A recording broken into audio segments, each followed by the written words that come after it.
I moved to this town a few years ago, thinking it would be a peaceful place to settle down. It was small, surrounded by thick forests and rolling hills, far from the noise of the city.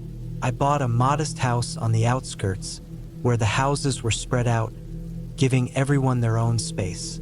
My nearest neighbor, about half a mile down the road, was a man named Richard. He lived with his wife, Laura, in a cabin tucked away in the woods. Richard was in his late 40s, a rough-looking man with a stocky build and a permanent scowl. Laura was much younger, maybe mid-30s, quiet, and always seemed a little distant. They mostly kept to themselves, though Richard would wave if we passed each other on the road. I didn't think much of them at first. People in small towns liked their privacy. One evening, about 6 months after I moved in, I was walking back from the grocery store when I saw Richard outside his cabin, chopping wood. It was early autumn, and the air was crisp. He nodded at me as I passed. I glanced at the cabin, small, old, made of dark logs, with a sagging roof and a single dim light glowing inside. Laura stood at the window staring out. There was something off about the way she looked at me. It wasn't just a glance. She was watching me, her expression unreadable. I felt a little uneasy but kept walking. That was the first time I noticed something strange about them. Over the next few weeks, little things started to bother me. At night, I would hear noises from the direction of their cabin. Strange, muffled sounds, like shouting or something being dragged across the ground. Once, I heard a loud thud, followed by silence. I stepped onto my porch and stared into the darkness, but their cabin was hidden by the trees. The next morning, I saw Laura outside, hanging clothes on a line. She had bruises on her arms. I considered asking if she was okay, but something about Richard made me hesitate. He didn't seem like the type of man who liked people poking around in his business. Then one night, things got worse. I was sitting in my living room, watching TV, when I heard a noise outside, a rustling sound, like someone moving through the bushes. I muted the TV and listened. The sound came again, closer this time. I stood up and walked to the window, peering outside. First, I didn't see anything. Then, movement near the tree line. A figure stepped into the faint glow of my porch light. It was Laura. She looked terrified, her face pale and her eyes wide. She was barefoot, wearing only a thin nightgown, and she kept glancing over her shoulder as if she was being followed. I reached for the door, but before I could open it, she suddenly turned and ran back into the woods. I stood there, heart pounding, trying to process what I had just seen. The next morning, I drove past their cabin on my way to town. Richard was outside smoking a cigarette.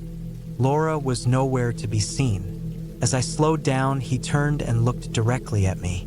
There was something in his eyes, something dark.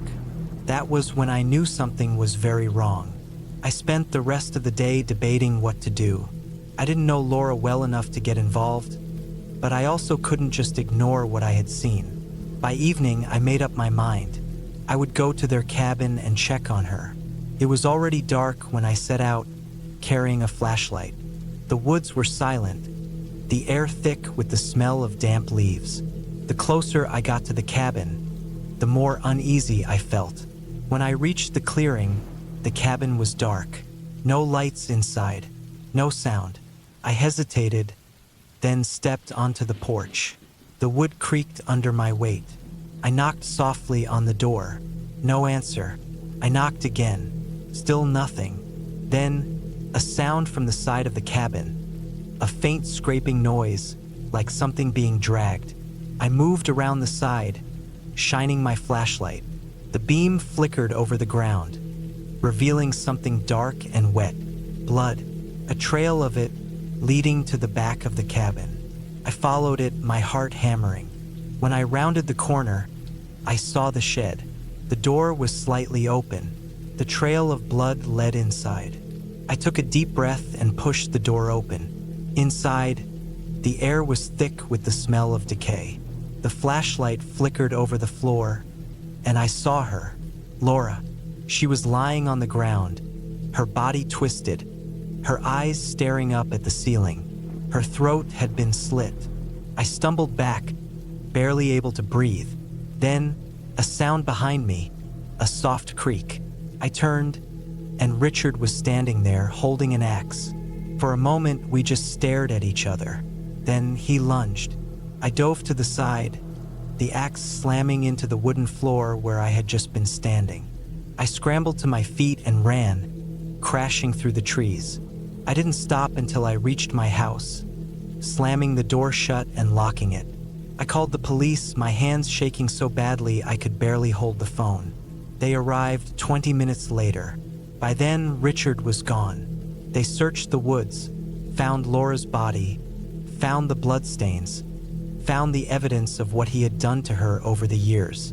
But Richard had vanished. For weeks, they hunted for him. Every night, I barely slept, afraid he would come back. But he never did. Some say he fled the country. Others think he's still out there, hiding in the woods, waiting. I moved away not long after.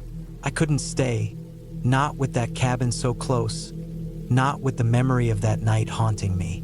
But sometimes, late at night, I still hear the sound of an axe cutting through wood.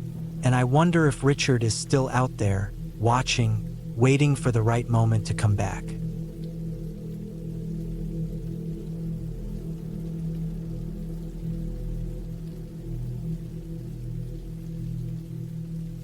I took a deep breath of the cold, damp air as I stepped out of my truck.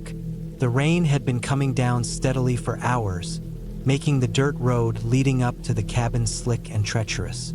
It was late October, and the days were getting shorter.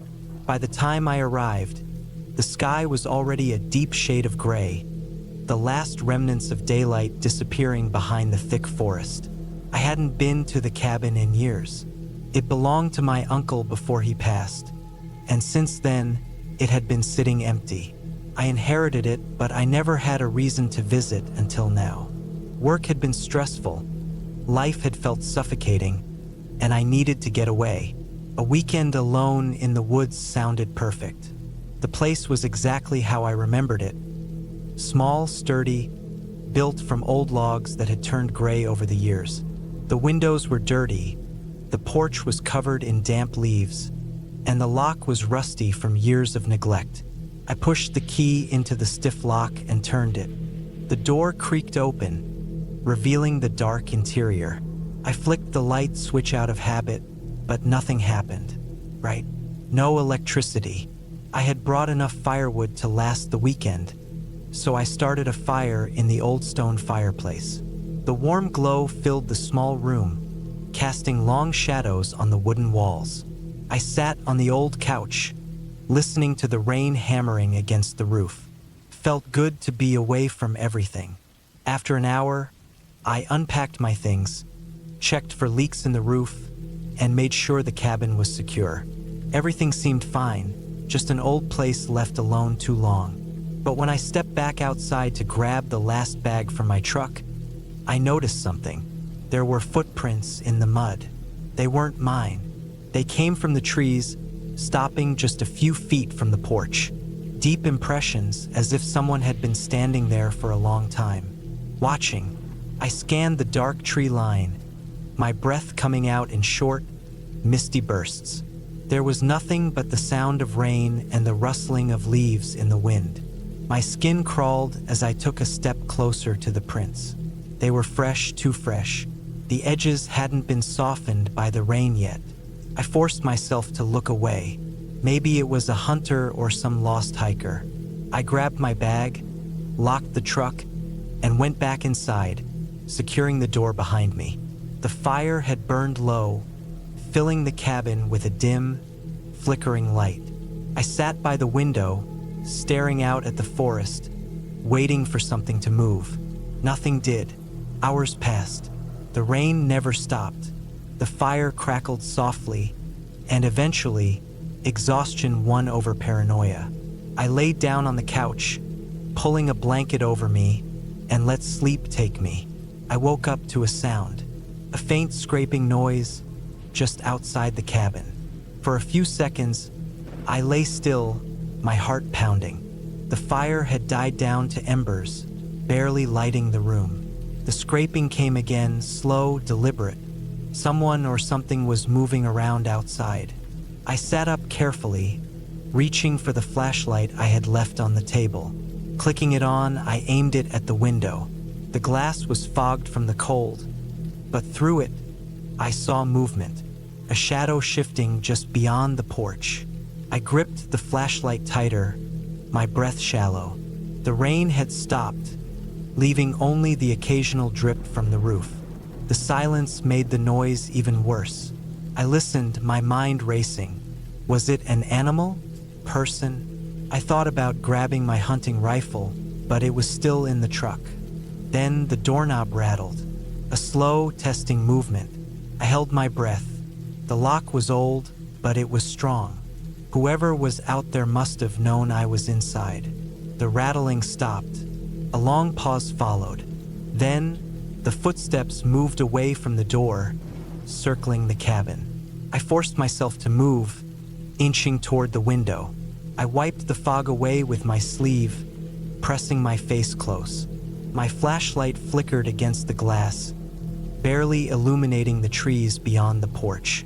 Then I saw him, a man, standing at the tree line, too far to make out his face, but close enough that I knew he was watching. He didn't move, didn't say anything, just stood there in the darkness, like he belonged to it. I stepped back from the window, my pulse hammering. I didn't know what to do. If he wanted to break in, he would. The only weapon I had inside was a small hunting knife, and that wouldn't do much against someone determined. Minutes passed, then an hour. I never looked back out the window. Eventually, exhaustion took over, and I sat in the corner of the room, knife in my hand, waiting for morning. When the first light crept through the trees, I stood up on shaky legs. The cabin was silent. I hadn't heard anything for hours, but I didn't trust it. Slowly, I moved to the window and looked outside. The man was gone, but his tracks were everywhere. He had circled the cabin multiple times. The footprints were deep, uneven, like he had been shifting his weight back and forth. Waiting, I locked the cabin behind me and walked to my truck, gripping the knife tight. The woods were eerily quiet.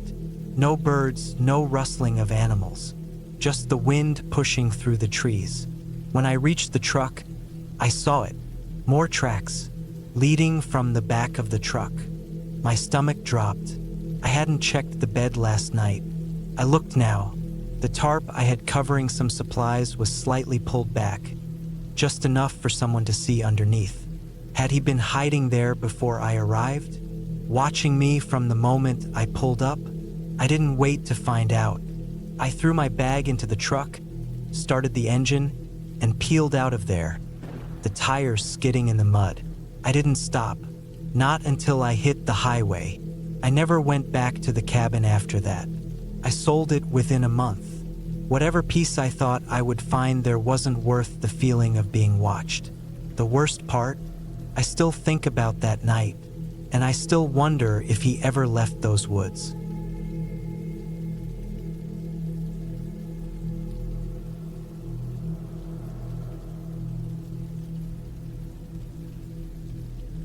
I never thought I'd go back to that place. The cabin had been in my grandmother's name for decades, sitting deep in the woods where the trees stood tall and unbothered, their canopies thick enough to swallow most of the sunlight. It was the kind of place where the wind whistled through the branches at night, making sounds that didn't always feel natural. She had lived there alone for years, never seeming bothered by how isolated it was. Even when I was a kid, I found it strange that she never seemed to mind the silence, the way the forest wrapped around her like a second skin. I only visited a handful of times when I was younger, and even then, something about the place never sat right with me. It wasn't fear, not exactly. It was more like an unease that settled in my chest and stayed there the entire time I was in that house. I was 29 when she passed away, and by then I hadn't seen the cabin in nearly 15 years. The news of her death didn't come as a shock. She was old, and the family always said she wouldn't leave that place unless it was in a casket. And that's exactly how she went. Alone in that cabin, surrounded by trees that had been growing long before she was born. The legal side of things took a while, but eventually, I was told the cabin was mine if I wanted it. Most of my family didn't care about it. To them, it was a forgotten place, nothing more than an old house full of dust and outdated furniture. They saw no value in it, no reason to hold on. I almost agreed with them, but for some reason I didn't refuse. I don't know why. Maybe it was curiosity. Maybe it was guilt. So one autumn morning, I packed up my truck and made the drive out there. The cabin sat just off a winding dirt road, hidden from view by thick clusters of pine and oak. It looked exactly as I remembered, small and sturdy, built from dark wooden planks that had aged with time. The roof sagged a little, and the windows were coated with a thin layer of grime, but it still stood, still held its place among the trees like it belonged there. I stepped out of the truck and grabbed my bag, inhaling the sharp scent of pine and damp earth. The forest was quiet, the kind of quiet that made you feel like you were being watched. I shook off the feeling and made my way to the front door, my boots crunching against the dead leaves scattered across the porch. The key still worked. The door creaked open, and I was hit with a familiar scent. Old wood, dust, and something else I couldn't quite place. The air was stale, untouched for months. I flipped the light switch by the door, half expecting nothing to happen. But to my surprise, the old bulbs flickered to life. Inside, everything was just as she had left it. The furniture was old but well kept. The kitchen table still covered with the same floral tablecloth I remembered from my childhood. The cabinets were filled with dishes that looked like they hadn't been touched in years, and a thick layer of dust coated most surfaces. I spent the rest of the day cleaning, trying to shake the strange feeling that clung to my chest. It wasn't just nostalgia. It was something heavier, something pressing down on me. That night, I sat in the old armchair by the fireplace, staring into the flames as they crackled and popped. The wind howled outside, rattling the window panes. The unease hadn't left me, but I told myself it was just the unfamiliarity of being back in this place. I was wrong. The first sign that something was off came the next morning. I woke up to the sound of something moving outside. It wasn't loud, just a faint rustling, like footsteps through dry leaves. I sat up in bed, listening, but the noise had already stopped. I told myself it was an animal, probably a deer or a fox. But when I stepped onto the porch later that morning, I saw them. Footprints, not animal tracks, human ones. They led from the tree line to the porch steps, stopping just short of the door. I stared at them for a long time, my breath coming slow and measured. Maybe it was a hunter passing through. Maybe someone had just been lost. I wanted to believe that, but something about the way those prints stopped right before the door, like whoever made them had just stood there for a while, unsettled me. I tried to push it from my mind, but as the days passed, the feeling of unease only grew. At night, I heard things. Movement in the trees, the occasional snap of a branch. Sometimes, I'd catch glimpses of something through the windows. Shadows shifting between the trees, figures standing just beyond the reach of the porch light. And then there were the things inside the cabin. Small things. The way I'd leave a drawer closed only to find it slightly open later. The way a chair would be pulled out just a few inches from the table when I was sure I had pushed it back in. I told myself I was imagining it, that I was just on edge. But I knew better. One night it got worse. I woke up to a sound I couldn't ignore. Slow, deliberate footsteps on the porch. I lay frozen in bed, my heartbeat hammering against my ribs. The footsteps stopped right outside my window. I didn't move, didn't breathe. Then a soft tap against the glass. Not a knock, just the sound of fingers pressing lightly against the pane. I didn't look, couldn't. I stayed that way until the sun came up, until the sound was gone and the cabin was bathed in morning light. When I finally found the courage to check outside, the footprints were back. Fresh ones. They led from the trees to my window, stopping right where I had heard the sound. That was the moment I knew I had to leave. I didn't waste time packing. I grabbed my keys, my bag, and I was gone. I didn't tell anyone what happened. What would I even say? That I spent a few nights in my dead grandmother's cabin and felt like something, or someone, was watching me? That I heard footsteps in the dark and found prints in the dirt? They wouldn't believe me. Hell, I barely believed myself. I sold the cabin a few months later, cheap and fast. I didn't care about the money. I just wanted it gone, wanted nothing to do with it anymore. I don't know who bought it. I don't want to know. All I know is that I'll never go back. And I hope whoever owns it now never wakes up to footsteps on the porch.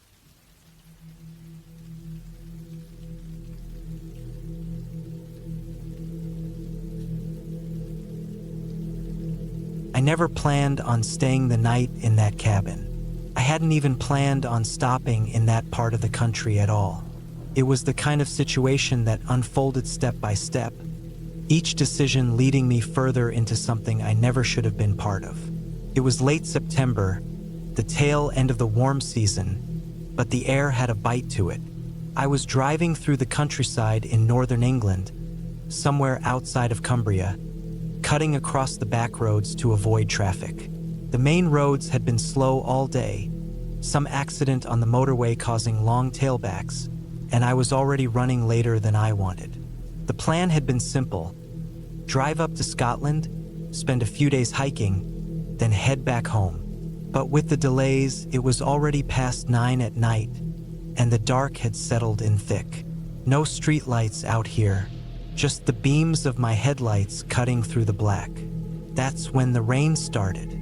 Came down heavy, hammering against the windshield, turning the road into a slick, reflective mess. The wipers barely kept up.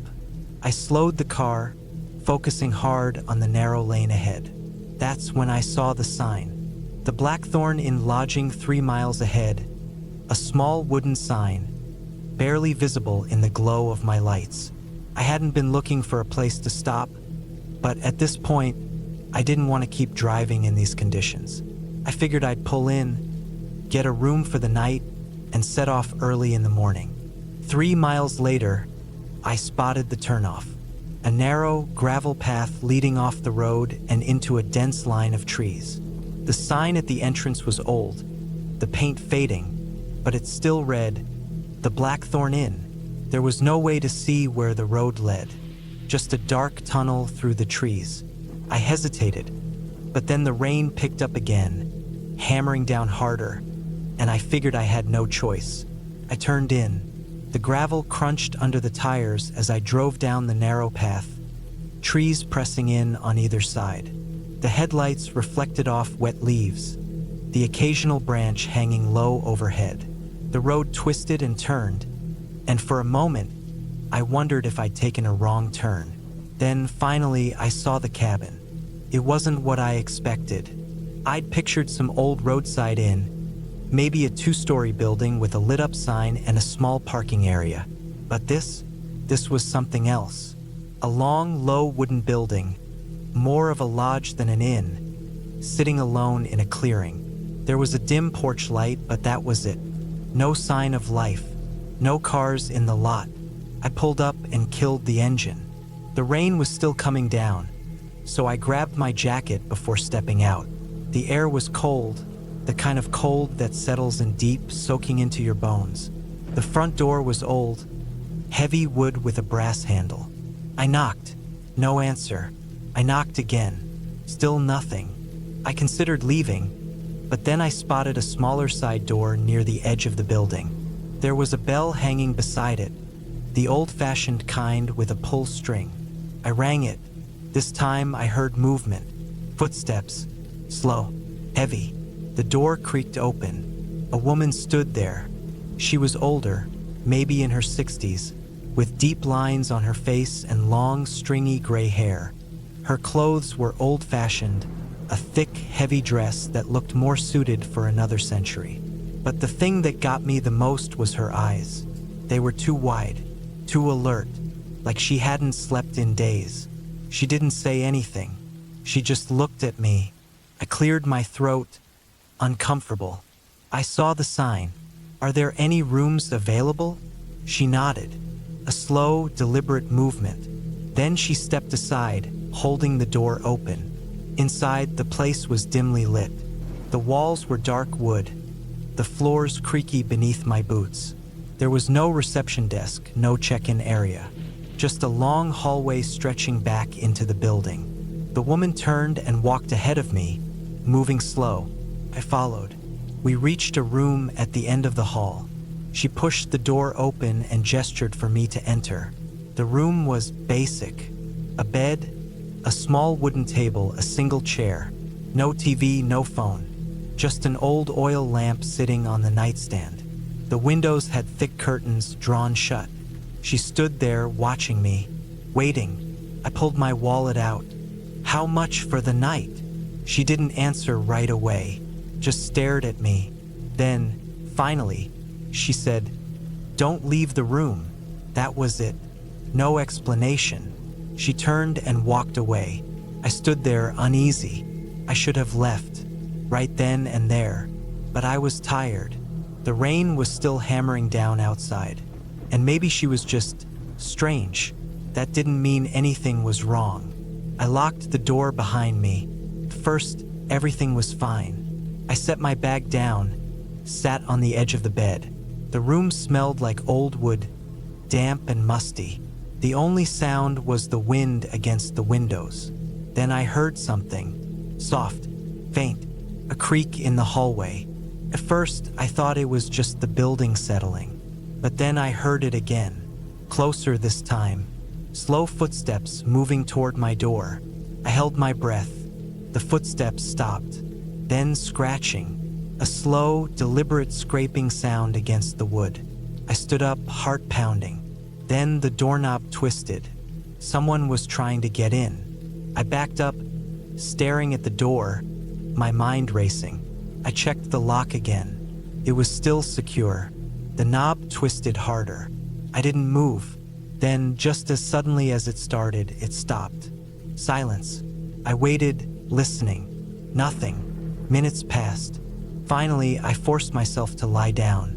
I told myself I was imagining things. The wind, the old building, maybe it was just my mind playing tricks. I drifted off to sleep. I woke up in the middle of the night. Something was wrong. The room was darker than before. The oil lamp had gone out. And then I realized the door was open, just a crack. I sat up slowly, my breath caught in my throat. Then I saw her, standing just inside the doorway, the same woman. But there was something different about her now. Her face looked off, hollow. Her eyes were wider than before, too wide. Her hands were hanging limp at her sides. She was just standing there, watching me. I didn't move, didn't breathe. Then, without a sound, she turned and walked away. The door creaked shut behind her. I didn't sleep after that. By morning, I was packed and ready to leave before the sun even rose. I walked through the hallway, past the other closed doors, toward the exit. That's when I noticed something. The sign on the front door, old, faded lettering carved into the wood. Closed since 1978. I didn't stop to think. I just walked out, got in my car, and drove. And I didn't look back. Even now, years later, I don't know what happened that night.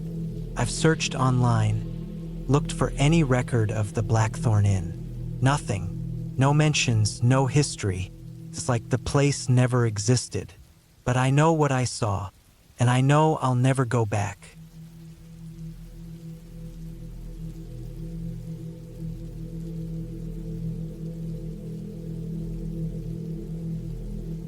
It was the fall of 2012 when I decided to take a trip out to a remote hunting cabin deep in the forests of Montana.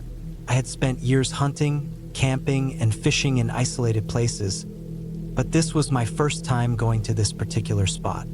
The cabin belonged to a friend of mine, Jake, who had inherited it from his grandfather. He rarely used it and offered to let me stay there for a week to get away from everything. I had just gone through a rough breakup, and I wanted some time alone in the wilderness to clear my mind. The cabin sat about 15 miles from the nearest town, accessible only by a rough dirt road that wound through miles of thick forest. The area was untouched, isolated, and eerily quiet, the kind of place where you could go days without seeing another human being. That's exactly what I wanted. I packed up my truck with a week's worth of supplies: food, water, a rifle, extra ammo, and a few other necessities. I figured I'd do some hunting while I was there, maybe even bag a deer if I was lucky. I made sure to bring enough firewood and propane for cooking, but other than that, I planned to rely on the land as much as possible. The drive out to the cabin was long, and the deeper I got into the forest, the more alone I felt. The trees stretched high overhead, blotting out most of the late afternoon sunlight. The road was barely more than 2 tire tracks cutting through the underbrush, and I had to go slow to avoid wrecking my truck on the rough terrain. By the time I reached the cabin, the sun was dipping below the treeline. The place was small, just a single-room wooden structure with a tin roof, a porch, and a chimney. It looked sturdy but old, the kind of place that had seen decades of harsh winters. There was a small woodshed out back, stocked with firewood, and an outhouse a short walk away. I unlocked the door with the key Jake had given me and stepped inside. The cabin smelled like old wood, dust, and the faint scent of smoke from past fires. There was a single bed against the far wall, a wood stove in the corner, and a small table with 2 chairs. A few hunting rifles hung on the wall, and there were shelves stocked with canned goods and supplies. I spent the first evening settling in, chopping some extra firewood, and getting a fire going inside. I cooked up a can of chili, ate by the dim glow of my lantern, and then sat outside on the porch, listening to the sounds of the forest. The night was quiet, almost too quiet. No distant hum of traffic, no voices, just the occasional rustle of leaves in the wind. I was exhausted from the drive, so I turned in early, crawling into the old bed and pulling my sleeping bag over me. The fire in the stove crackled softly, and I drifted off to sleep. Sometime in the middle of the night, I woke up. First, I wasn't sure why. The fire was still glowing faintly, and the room was warm, but something felt off. Then I heard it, a slow, deliberate scratching sound on the wooden wall outside. I lay still, holding my breath, listening. The sound moved, shifting from one side of the cabin to the other, like something circling the structure. It was light, almost careful, like whatever it was didn't want to be heard. I reached for my rifle, gripping it tight as I strained my ears. The scratching stopped for a moment, and then I heard a faint shuffling near the front door. I didn't move. I just lay there, heart pounding, staring at the door. Then came a sound that made my blood run cold. A voice. It was low and broken, like someone struggling to form words. It almost sounded like my name. I gritted my teeth and stayed silent. I wasn't about to call out or go investigate.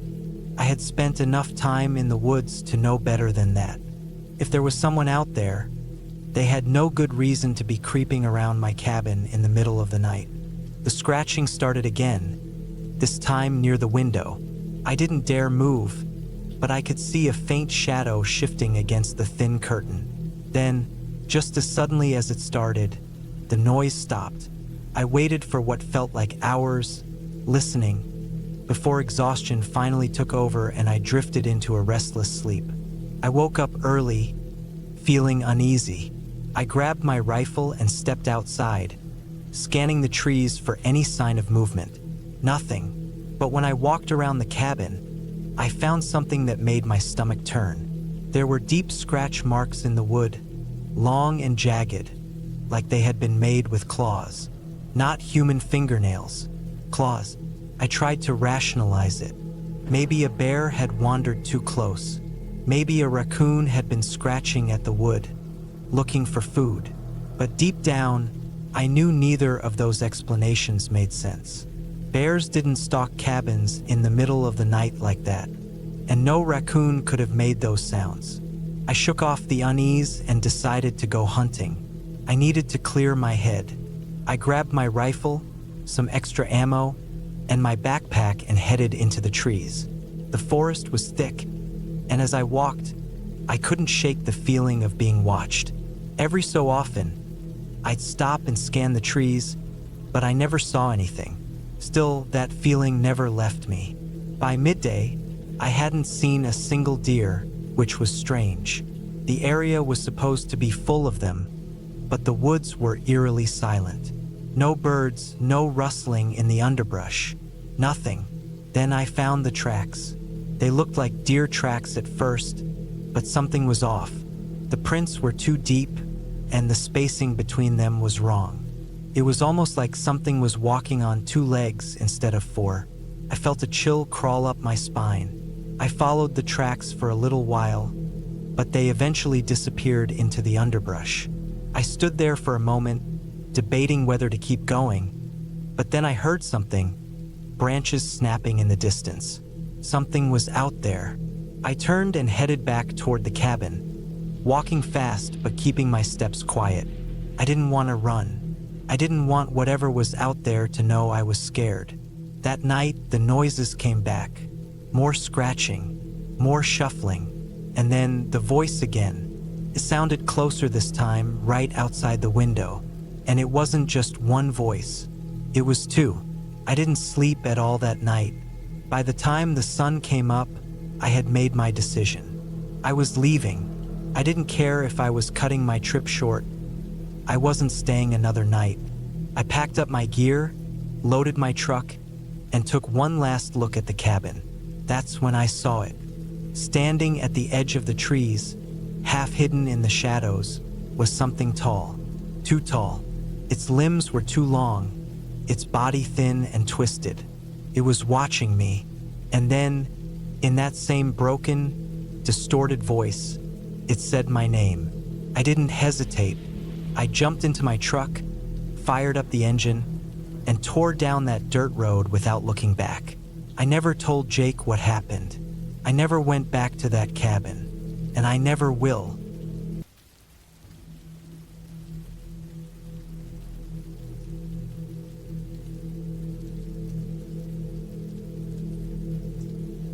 I hadn't planned on passing the cabin that night. I hadn't even planned on driving through that part of the state at all. It had been a long, quiet drive. The kind of drive where the miles slip by in a dull haze, and you don't even realize how far you've gone. The road stretched out ahead, empty except for the occasional road sign or gas station. The only sound in the car was the soft hum of the engine, the faint whisper of tires rolling over the damp asphalt. It had been raining earlier, but now everything was still. The road was slick and dark, reflecting the cold light of the moon. The trees on either side of the highway stood tall and black, their bare branches reaching up into the night like skeletal fingers. I hadn't thought about the cabin in a long time. Not really. I had spent years avoiding it, making sure I never took a wrong turn, never let myself get too close. But I knew exactly where it was. I could see it in my mind like I had been there just yesterday. The last time I saw it, my wife was still alive. That night, I wasn't even thinking about her. I wasn't thinking about anything. My mind had been blank, numb from the endless stretch of highway. But when I saw the turnoff, my hands moved on their own. My foot eased off the gas, and before I could stop myself, I was turning onto the narrow dirt road that led up to the cabin. The further I went, the quieter it got. The sounds of the highway faded behind me, swallowed by the dense forest. The road was rough, uneven, the way it always had been. The trees were thick on either side, their trunks forming a dark tunnel around me. I should have turned around. I should have just kept driving, but I didn't. The headlights carved a path through the trees, illuminating the wet dirt road. The rain had turned it to mud in places, and my tires slipped once or twice as I climbed the small hill leading up to the clearing. Then there it was, the cabin. It looked exactly the same. The wood was old, weathered from years of rain and snow. The roof sagged slightly the way it always had. The front porch was still covered in leaves, and I could see the spot where one of the steps had broken years ago. Everything was the same, and yet something felt wrong. It was a feeling deep in my gut, something cold and heavy that settled in my stomach the second I laid eyes on the place. I pulled the car to a stop and cut the engine. Silence. The world felt completely still. I sat there for a long time, gripping the steering wheel, staring at the cabin. I wasn't sure why I had come. Maybe I just wanted to see it one last time. Maybe I thought it would bring me some kind of closure. But as I sat there, I realized I wasn't alone. At first, I thought it was my mind playing tricks on me. The shadows shifting in the trees, the way the wind moved through the branches. But then I heard it. Footsteps, not far from the cabin. Slow, deliberate. I told myself it was an animal. A deer, maybe, but the sound was too steady, too precise. I didn't move. I just listened. Then, another sound. Breathing. I felt it more than I heard it. The way the air shifted. The subtle weight of someone else's presence pressing against the night. I should have left. I should have put the car in reverse and gotten out of there as fast as I could. But I didn't. I opened the door. The air was cold, damp. The smell of wet leaves and earth filled my lungs. I stepped out, my boots sinking slightly into the mud. Silence again. But I knew someone was out there. I walked toward the cabin. My heart was hammering against my ribs, but my body moved on its own. Muscle memory. The door was unlocked. I don't know why I expected it to be any different. Inside, everything was the way we had left it. The old wooden chairs, the dusty shelves, the small table where we used to sit and drink coffee in the mornings. And then I saw it. Something small, out of place. A boot print, fresh, in the thin layer of dust covering the wooden floor. Someone had been here. Maybe they were still here. I turned slowly, listening, waiting. Then I heard it. Outside, someone moving, not running, not hiding, just waiting. I could feel them, watching.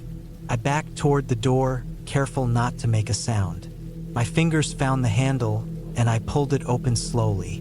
The night air hit me like a slap to the face. Cold, heavy. The trees were dark, silent, but I knew I wasn't alone. I moved quickly, making my way back to the car, my heartbeat pounding in my ears. The moment I reached the door, I felt it. A shift, presence, close, too close. I threw myself into the driver's seat, locking the doors, shoving the key into the ignition with shaking hands. The engine roared to life. The headlights cut through the darkness. And for a split second, just a fraction of a second, I saw them. A figure, standing at the edge of the trees. Still, watching. I didn't wait. I slammed the car into reverse, backing out so fast my tires kicked up mud and gravel. I didn't look back. Not once. I drove until I was back on the highway, until the cabin was nothing but a distant memory swallowed by the night. I never should have gone back. I don't know who was there. I don't know what they wanted. And I don't want to know. But I do know one thing. I'll never go back again.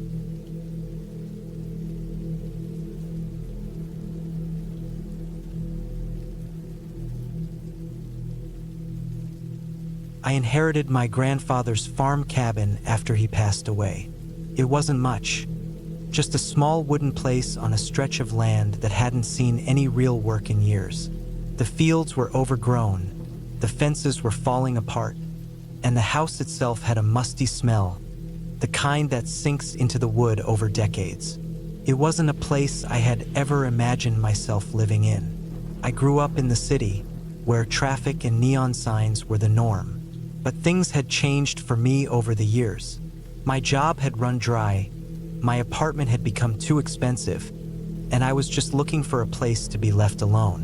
When I found out the cabin was now mine, I figured it was the best option I had. The drive out there took hours. The roads became narrower, rougher, and by the time I reached the property, the only sound was the wind through the trees and the distant hum of insects.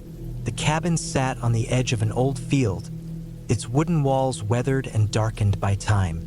A barn stood about 100 feet away, its roof sagging slightly. Beyond that, the land stretched into the trees, dense and shadowy. Inside the cabin, everything was as my grandfather had left it.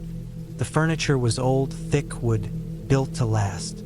There were shelves of canned food, tools hanging on the walls, and a small fireplace that looked like it hadn't been used in years. It wasn't comfortable, but it was something I could work with. I spent the first few days cleaning, fixing what I could, and getting used to the quiet. At night, the darkness was absolute. No streetlights, no glow from the city, just pitch black outside the windows. I didn't sleep much those first few nights, lying in bed and listening to the sounds of the woods. Every creak in the floorboards, every rustling outside made me tense up. I told myself it was just animals. But then, small things started happening. One morning, I woke up and found the barn door open. I was sure I had closed it the night before. It swung on old, rusted hinges, creaking in the morning breeze. I walked over, stepping carefully through the overgrown grass, and peeked inside. The barn was empty except for some old equipment and a few rotting bales of hay. Maybe the wind had pushed the door open. A few nights later, I heard something outside. I had been trying to sleep when I picked up on it. A slow, deliberate crunch of footsteps in the grass. Not the skittering of animals, not the wind, but footsteps. I sat up in bed, heart pounding, and strained to hear more. Nothing. I got up, grabbed the flashlight I kept by the bed, and walked to the front door. When I swung the beam of light across the yard, there was nothing there. Just empty land, the barn, the trees in the distance. I told myself I was imagining things, that my mind was still adjusting to the quiet. But then, things escalated. One evening, as the sun was setting, I found something strange in the field behind the barn. The grass there was flattened in wide, irregular patches, like something heavy had been dragged through it. There were no tire tracks, no signs of farming equipment, just that odd, trampled grass leading toward the tree line. I stood there for a while, looking at it, feeling something in my gut tighten. I told myself it had to be animals. A few nights later, I woke up again to that same sound outside, slow, measured steps. This time, I moved to the window and looked out carefully. The yard was mostly in darkness, but the moonlight gave just enough visibility. And then I saw it, a figure standing near the barn. At first, I thought it was a tree, just a dark shape in the night. But then it shifted slightly, just enough for me to know it wasn't part of the landscape. It was someone standing there, staring at the cabin. I didn't move. I barely breathed.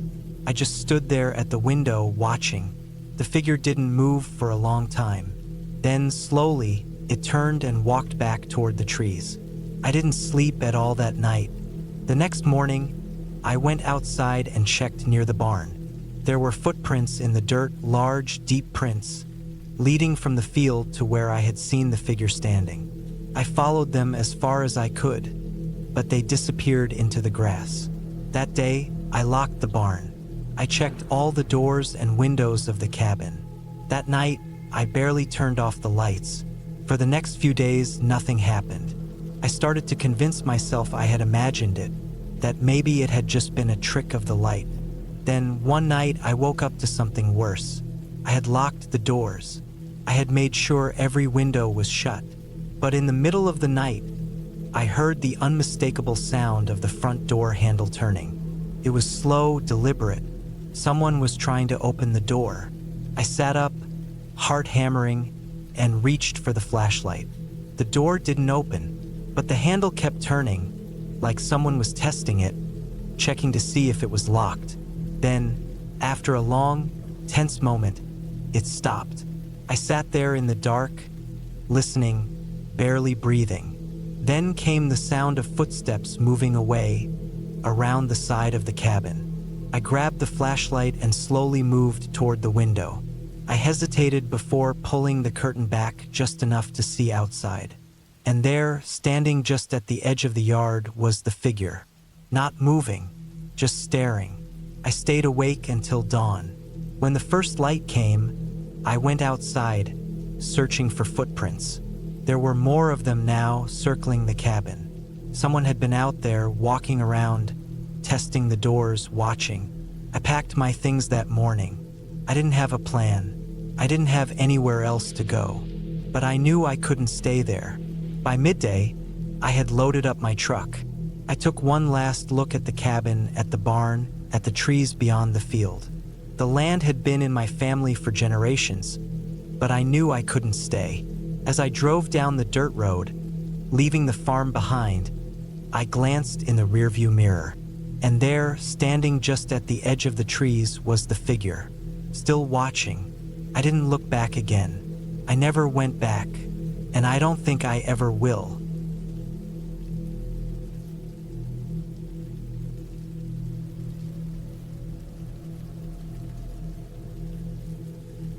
I never liked driving long distances at night.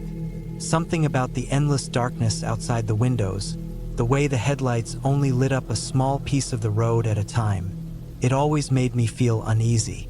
But when my uncle passed away and left me a small hunting cabin deep in the woods of northern Michigan, I had no choice but to make the trip after work one Friday. The cabin was about 5 hours from my place in Detroit, buried in the thickest part of the woods near a barely used dirt road. He hadn't visited it in years. I figured it would need some work, but it was a free place to stay for a few weekends a year. I wasn't going to complain. By the time I left the city, it was already dark, and the highway was mostly empty. The first few hours were easy enough, but when I turned off onto the smaller county roads, things got a little more difficult. Potholes, narrow lanes, no street lights. Then came Black Hollow Road. It wasn't even a real road, more like a winding dirt path barely wide enough for my truck. It was lined with towering pines, their branches reaching out like fingers in the glow of my headlights. The rain from earlier that day had turned the road into a mess of mud and deep puddles. My tires struggled for grip as I moved deeper into the woods. The turnoff to the cabin was marked by an old wooden post with no sign. I only knew it was the right spot because of the coordinates my uncle had written in his old notebook. The driveway was worse than the road, just 2 deep ruts cutting through the trees. I could barely see the cabin until I was right in front of it. A single-story wooden structure, small with a rusted tin roof. No power, no running water. Just a fireplace, an old wood stove, and a few pieces of furniture my uncle had left behind. It smelled like damp wood inside, mixed with the scent of dead leaves that had blown in through the cracks in the walls. I set down my bag and lit the oil lamp on the table. The place was dead silent. I wasn't expecting much, but I figured I could at least get a fire going, eat something, and get some sleep before fixing things up in the morning. I was halfway through unpacking when I noticed something strange. The front door. It wasn't fully shut. I knew I had closed it when I came in. I was sure of it, but now it was cracked open just an inch. I told myself it was the wind. The latch was old, and the wood had warped over the years. Maybe it hadn't caught properly. I walked over and shut it again. This time I made sure it latched. I listened for a moment. Nothing, just the rain dripping from the trees outside. I went back to unpacking. About an hour later, I had the fire going and was sitting in the old rocking chair by the stove, eating a cold sandwich. The light from the fire flickered against the walls. It should have felt cozy, but I couldn't shake the feeling that something wasn't right. I kept glancing at the door. That was when I heard it. A noise outside, a branch breaking. I held my breath, listening. Another noise, closer. Slow, careful footsteps moving through the leaves. Deer, had to be, or a raccoon, maybe a coyote. But deep down, I knew better. I stood up and grabbed my flashlight. I wasn't armed. I had left my rifle in the truck, figuring I wouldn't need it until morning. That was a mistake. I walked to the window, careful not to make a sound. The glass was covered in dust and grime, but I could still see outside. Nothing, just trees and darkness. Then movement, a shadow just at the edge of the tree line. A tall figure standing still, watching. I froze. The light from the fire flickered against the walls behind me, making it hard to tell if my eyes were playing tricks on me. Then the shadow moved again, closer. I backed away from the window. I had locked the door, right?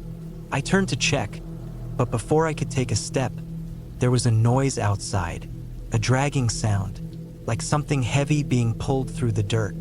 I grabbed the oil lamp and stepped toward the door. My hands were shaking. The dragging stopped. Silence. Then, ***, a loud bang ***. The sound of something hitting the wall just outside the door. I jumped back, knocking the lamp over. It hit the floor, and the flame went out. Now I was in complete darkness. My heart was pounding so hard I could hear it in my ears. I reached for my flashlight, my fingers fumbling against the table. Another bang. Closer this time. Something was outside. Something or someone. I gripped the flashlight and turned it on. The beam flickered as I aimed it at the window. The figure was gone. I turned back to the door, stepping closer, trying to hear over my own breathing. Then, ***, a slow, deliberate knock. ***, 3 times. I didn't move. Another knock. My brain screamed at me to stay quiet.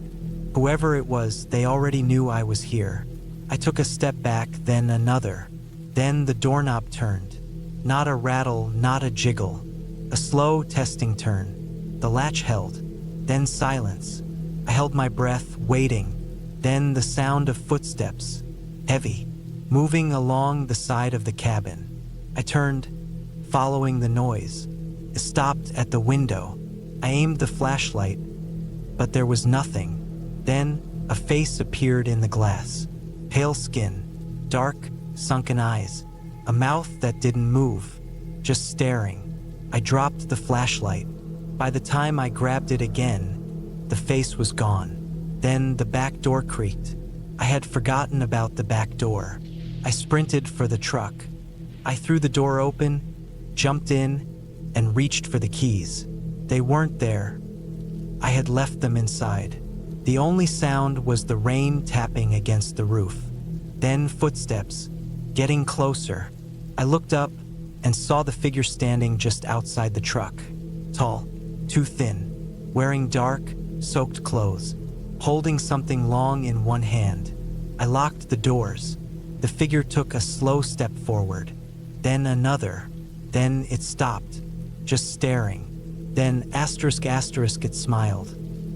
***, not a normal smile. A slow, stretching grin. Then it stepped away, back into the woods, and disappeared.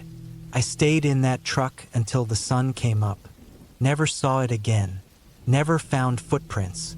But when I went back inside, the back door was wide open. I never went back.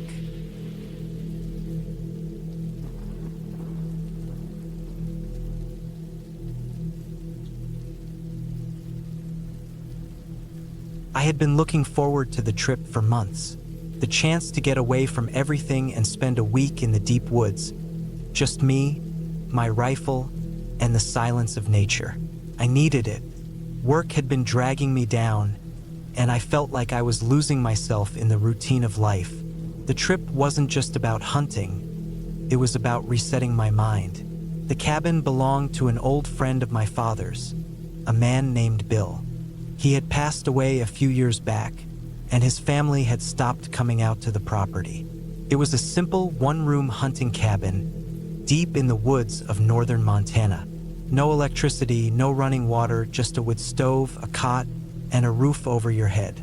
It sat near a lake, surrounded by thick pine trees that stretched for miles in every direction. I loaded up my truck with everything I'd need: rifle, ammo, food, water, extra clothes, my old hunting knife, and a sturdy axe for splitting wood. The drive out was long, the roads turning from pavement to gravel, and eventually to nothing more than a dirt path barely wide enough for my truck. I passed through dense forest, the trees pressing in on either side, their branches thick with the weight of early autumn. The leaves had just started to turn, and the air was crisp and cold. When I finally arrived at the cabin, the sun was already low in the sky. The place was just as I remembered, small, weathered, and isolated. The roof sagged slightly, but the structure itself was still solid. The old wooden door creaked when I pushed it open, revealing the single room inside. Dust hung in the air, settling on the wooden table and the small metal stove in the corner. A stack of firewood sat by the door, but I knew I'd need to gather more if I wanted to keep warm. I unpacked my gear, setting my rifle on the cot while I lit a small lantern. The silence outside was absolute. No distant hum of traffic, no voices, nothing but the occasional rustling of wind through the trees. It was peaceful in a way that most people never get to experience. I spent the next hour setting up. I checked the small woodpile outside, making sure it was dry, then gathered a few more logs. The sun had dipped below the tree line by the time I finished, and the temperature had dropped noticeably. I locked the cabin door, even though I knew there was no one around for miles, and settled in for the night. The first night was uneventful. I woke before dawn, made some instant coffee on the stove, and packed my gear for the day's hunt. I planned to head north, where the land sloped into a valley. It was prime deer country, and if I was lucky, I'd have fresh meat by evening. The hike was slow, my boots crunching over frost-covered leaves. I kept my rifle ready, scanning the trees for any sign of movement. Hours passed, but I saw nothing more than a few birds and a fox darting through the underbrush. By mid-afternoon, I stopped by a small creek to rest. I drank some water, ate a protein bar, and checked my map. That's when I noticed something strange. Across the creek, about 20 yards away, there was a tree with deep, jagged scratches carved into the bark. At first, I thought it was a bear marking its territory, but the cuts were too clean, too deliberate. They weren't the kind of marks left by an animal. I walked closer, studying them. They were long, deep, and parallel, as if someone had taken a knife or a sharp tool and dragged it down the trunk. The wood around the scratches was fresh, meaning they hadn't been there long. I felt a chill run down my spine. I'd been coming to these woods for years, and I had never seen anything like that before. I forced myself to shake off the unease and continued hunting, but the feeling stuck with me, a nagging sense that something wasn't right. By sunset, I hadn't seen a single deer. I started the long walk back to the cabin, my rifle held a little tighter than before. As I neared the clearing where the cabin sat, I stopped. There, in the dirt just outside the cabin, were footprints. They weren't mine. They were large, wider than my own boots, and spaced far apart, as if whoever made them had been moving fast. My first thought was a bear, but the shape was off, too defined, too human. I scanned the tree-line, my heart pounding. The forest was still. Nothing moved. Taking slow, measured steps, I approached the cabin, my finger resting on the trigger of my rifle. The door was still shut, the lock in place. I reached for the handle, then hesitated. What if someone was inside? I took a deep breath, pushed the door open, and stepped in. The room was exactly as I had left it, except for one thing. On the table next to my lantern was a single, fresh pine cone. I hadn't put it there. I stared at it, my pulse hammering. Someone had been inside, I checked the door again. The lock was still intact. No windows were broken. I moved through the cabin slowly, checking every corner, but there was nowhere for anyone to hide. It was just one open room. I picked up the pine cone and turned it over in my hand. It wasn't much, just a small thing, but it felt like a message. A sign that someone had been watching me. I barely slept that night. I kept my rifle close, listening for any sound outside. Morning came and I made the decision to leave.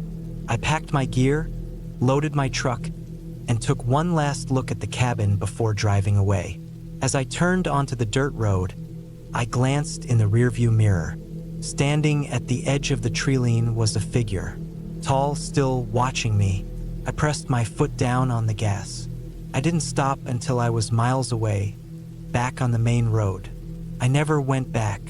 Bill's family eventually sold the land. The cabin was torn down, but sometimes late at night I still think about that figure in the trees, and I wonder how long it had been watching me before I ever noticed.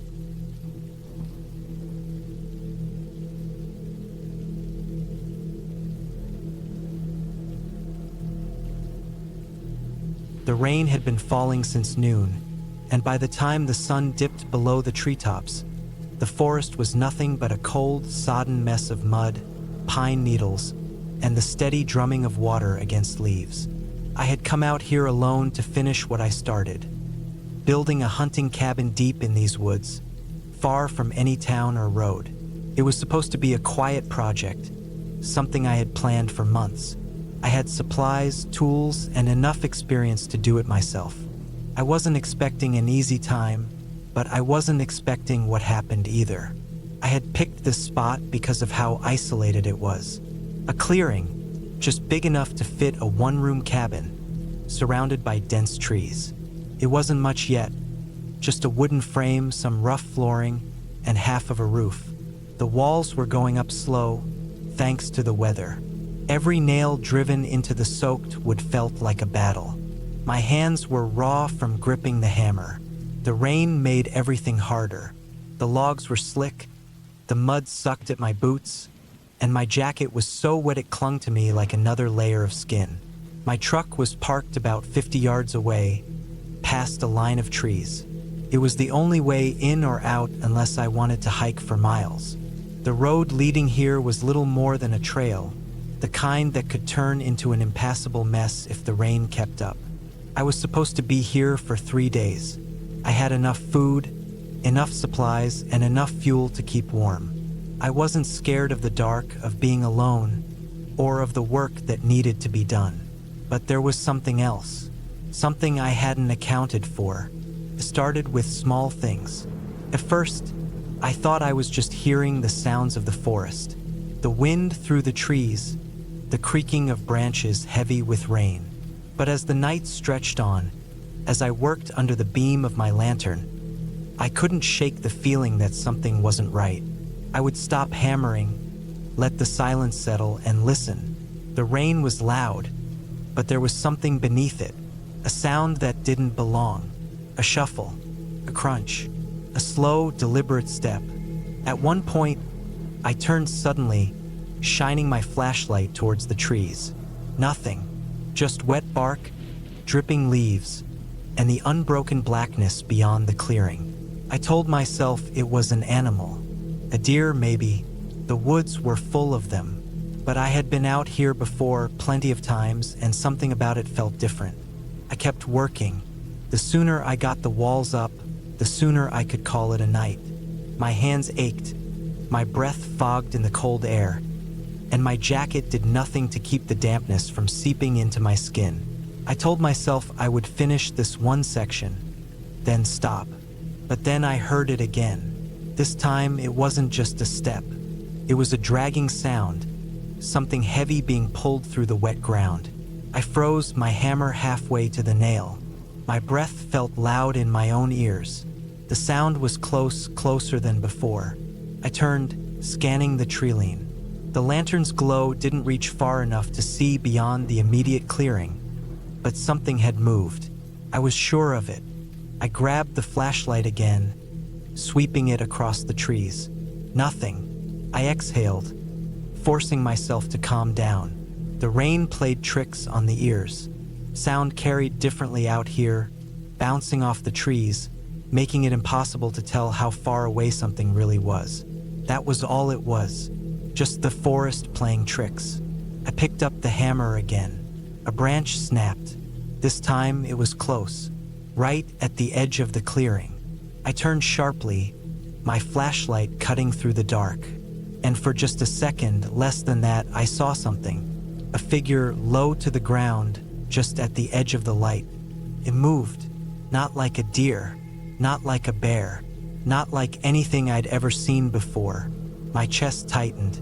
I kept the light pointed at the spot, but the movement was gone. The forest was still again, the rain hammering against the trees. I swallowed hard. I wasn't alone. The air felt different, thick, heavy. I could feel my own pulse in my throat. My mind raced through possibilities. Person? Poacher? Some guy out here looking for shelter? If that was the case, why weren't they saying anything? Why just stand there in the dark? I reached for my rifle. It was leaning against the unfinished wall, within arm's reach. My fingers curled around the stock, my knuckles white. I didn't want to use it, but I wasn't going to be caught off guard. The rain kept falling. The wind whispered through the trees. And then the sound came again. Not footsteps this time. Breathing. Slow. Deliberate. Right at the edge of the clearing. I raised the rifle. I didn't aim at anything, just held it steady, letting whoever or whatever was out there know I wasn't defenseless. The breathing stopped. And then, after what felt like an eternity, I heard the sound of footsteps retreating. Slow at first, then faster, moving back into the trees. I stood there, rifle in hand, staring at the treeline. I waited, listened, but nothing came back. No more movement, no more sounds. I didn't sleep that night. I kept the lantern on, kept the rifle close. I sat with my back against the unfinished wall, staring out into the rain, waiting for something to happen. But nothing did. By morning, the rain had slowed to a drizzle. The forest was quiet, still, but the feeling in my gut hadn't gone away. I packed up my tools, loaded everything back into the truck. I wasn't going to stay another night. As I was about to leave, I took one last look around the clearing, and that's when I saw it. Near the edge of the trees, where I had seen the figure the night before, the ground was disturbed. Mud had been dragged, footprints barely visible in the wet earth. But there was something else, something half buried in the mud. A knife, rusted, old, the handle worn down by time. I didn't touch it. I left it there, got into my truck, and drove away. The rain tapping against the windshield as the trees swallowed the clearing behind me. I never went back.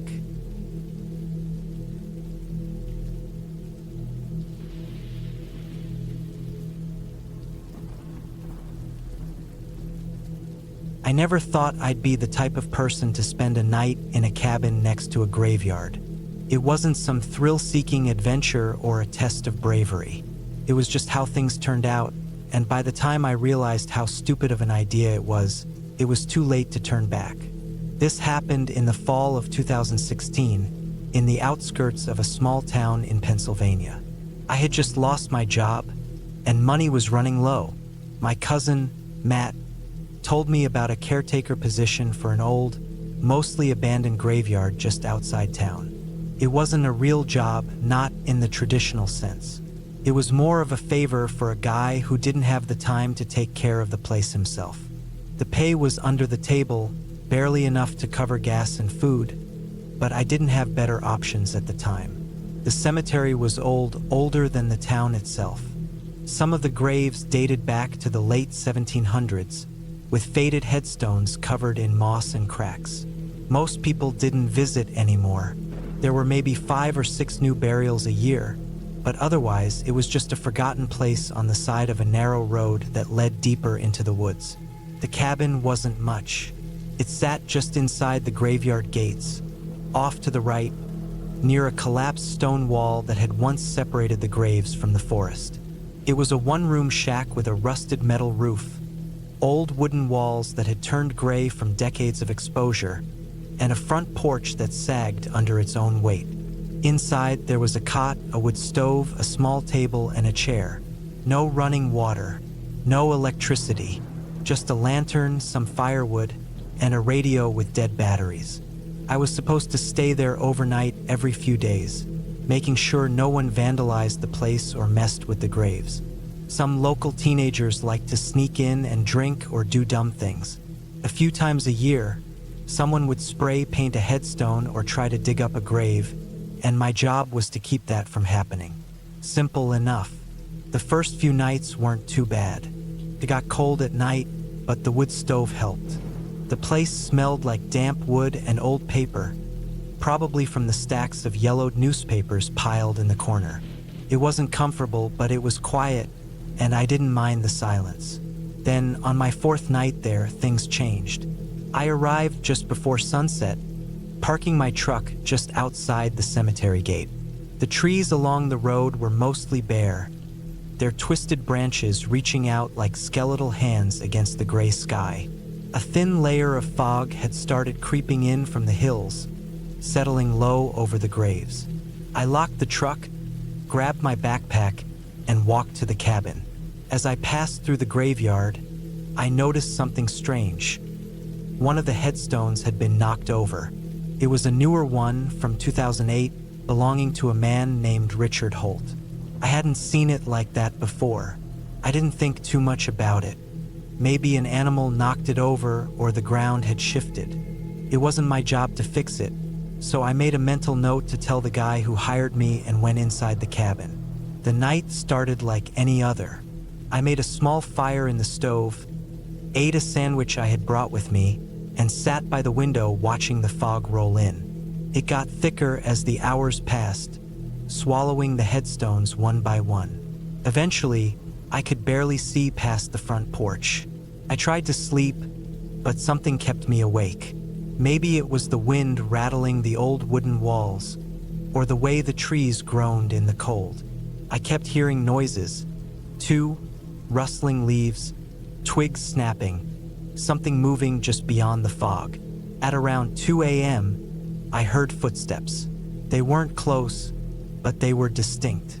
Slow, deliberate steps moving through the graveyard. I sat up, straining to hear. My first thought was that it was a deer or maybe a coyote, but the steps were too heavy for an animal. I grabbed my flashlight and stepped onto the porch. The cold hit me instantly, a damp chill that settled in my bones. The fog had thinned a little, just enough for me to make out the nearest row of headstones. Something moved near the fallen grave, a shadow shifting in the dark. I pointed the flashlight toward it, and for a split second, I thought I saw a figure standing there. Not an animal, not a trick of the fog. Person. I blinked, and it was gone. I stood there for a long time, listening. The footsteps had stopped. The wind had died down. Everything was silent. I went back inside, locking the door behind me. The cabin didn't have a proper lock, just an old metal latch, but it made me feel a little safer. I sat by the stove, wide awake now, waiting for the first signs of morning. The rest of the night passed without incident. No more footsteps, no more shadows, just silence. By dawn, the fog had lifted. I stepped outside, flashlight in hand, and walked to the grave where I had seen the figure. The stone was still on its side, but now there were footprints in the dirt next to it. Fresh ones. They led toward the forest, disappearing into the trees. I never stayed in that cabin again. I quit the job that morning, told Matt I wasn't interested anymore, and never looked back. A few weeks later, I saw a news report about a man who had been living in the woods near the cemetery. He had been arrested for breaking into houses, stealing food, and watching people through their windows at night. When they showed his face on the screen, I recognized him immediately. I had seen him that night in the graveyard, standing by the fallen headstone, watching me through the fog. I don't know how long he had been out there or how many nights he had come close to the cabin while I was sleeping inside.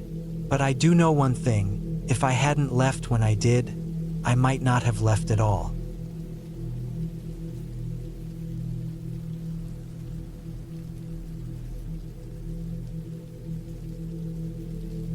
I took the job because I needed the money. It wasn't a hard decision. It was the kind of work that didn't ask many questions, paid in cash, and let me stay somewhere rent-free for a while. A guy I used to work with mentioned it in passing. His uncle had a hunting cabin up north, way out in the woods, and needed someone to watch over it for a couple of months. The place was remote, and the job was simple. Keep an eye on the property, check for damage after storms, make sure no one broke in. That was it. No real work, just being there. I'd spent plenty of time alone before. I wasn't the type to need constant company, and I figured a couple of months away from everything might even be good for me. I packed up some essentials, drove out of the city, and met the owner in a small town a few hours north. His name was Leonard, a heavy-set man in his 60s with a permanent scowl and a way of talking that made it clear he wasn't much for conversation. He handed me a key, gave me a rough set of instructions, and told me he'd be back in a couple of months to take over. That was it. The drive from town to the cabin took another hour. The farther I got, the worse the roads became, eventually turning into a narrow dirt path through thick trees. It felt like I was driving straight into nowhere, the kind of place where people went to disappear.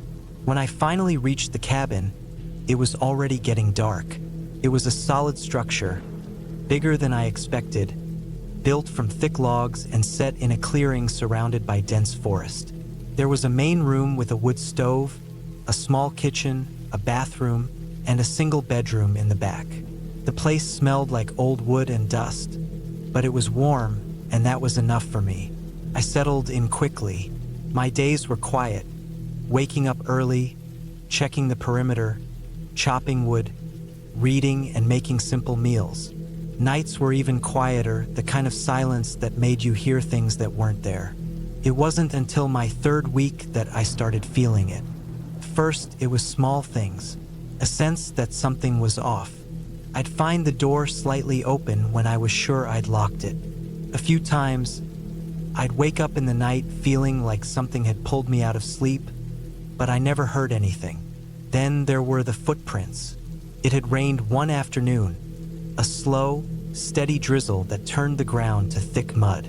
The next morning, when I stepped outside, I noticed them. Deep prints in the wet earth, coming from the tree line. They stopped a few feet from the cabin, just short of the porch. I stood there for a long time, staring at them. The prints were large, the kind made by heavy boots, but I hadn't heard a car, and there were no other cabins anywhere near. Someone had walked through the woods in the night, come up to the cabin, and then turned back. I checked the area, looking for signs of where they'd gone, but the tracks disappeared into the trees. I told myself it could have been a hunter, someone passing through. I let it go. A few nights later, I woke up to a noise outside. It wasn't loud, just the faint creak of the porch floorboards, like someone shifting their weight. I stayed still, listening, waiting for something else, but there was nothing. The next morning, I found more footprints. This time, they were on the porch itself. I didn't sleep much after that. I started keeping the shotgun Leonard had left me within reach. I checked the locks 3 times before bed. I stopped going outside after dark. Then one night I heard it again. It was late, maybe 2 in the morning, and I was lying in bed staring at the ceiling. The wind had picked up, making the trees outside sway and groan. Then, through the wind, I heard its soft, deliberate footsteps on the porch. I sat up slowly, heart pounding. The sound moved toward the door, then stopped. I waited. Minutes passed. The wind howled through the trees, but there was nothing else. Then, just as I started to think I'd imagined it, the doorknob rattled. Not hard, just a slow, careful testing of the lock. I grabbed the shotgun, moving as quietly as I could. The knob turned again, pressing against the lock. I took a breath, steadying my hands. Then, just as suddenly as it had started, it stopped. Silence. I waited, listening. A long minute passed, then another. I didn't hear anything else. When the sun came up, I found new footprints in the dirt outside the door. They were fresh, pressed deep into the damp ground. I'd had enough. I packed up what little I had, threw everything into my truck, and drove straight back to town. I didn't stop, didn't look back. When I got to the gas station on the highway, I called Leonard. "I'm done," I told him. He didn't sound surprised. He just sighed, said, "All right," and told me to leave the key at the general store in town. I did. I don't know who or what was out there. I don't want to know. All I know is that I won't be going back.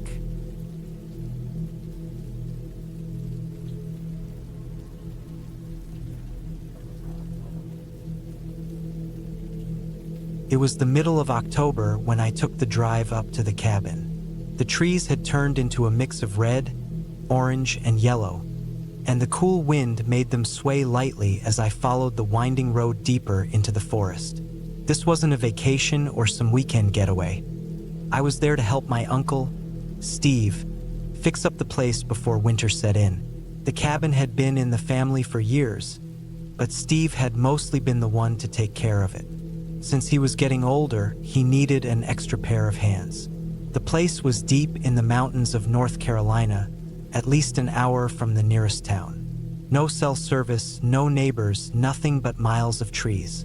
Steve had been staying there already for a couple of days, getting started on repairs, and I was supposed to stay with him for the weekend to help finish up.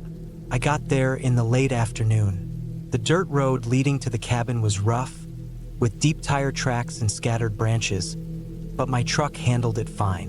When I pulled up, Steve's truck was already there, parked at an angle like he had jumped out in a hurry.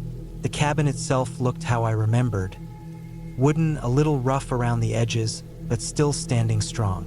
The windows were dark, no lights on inside, which was weird because he knew I was coming.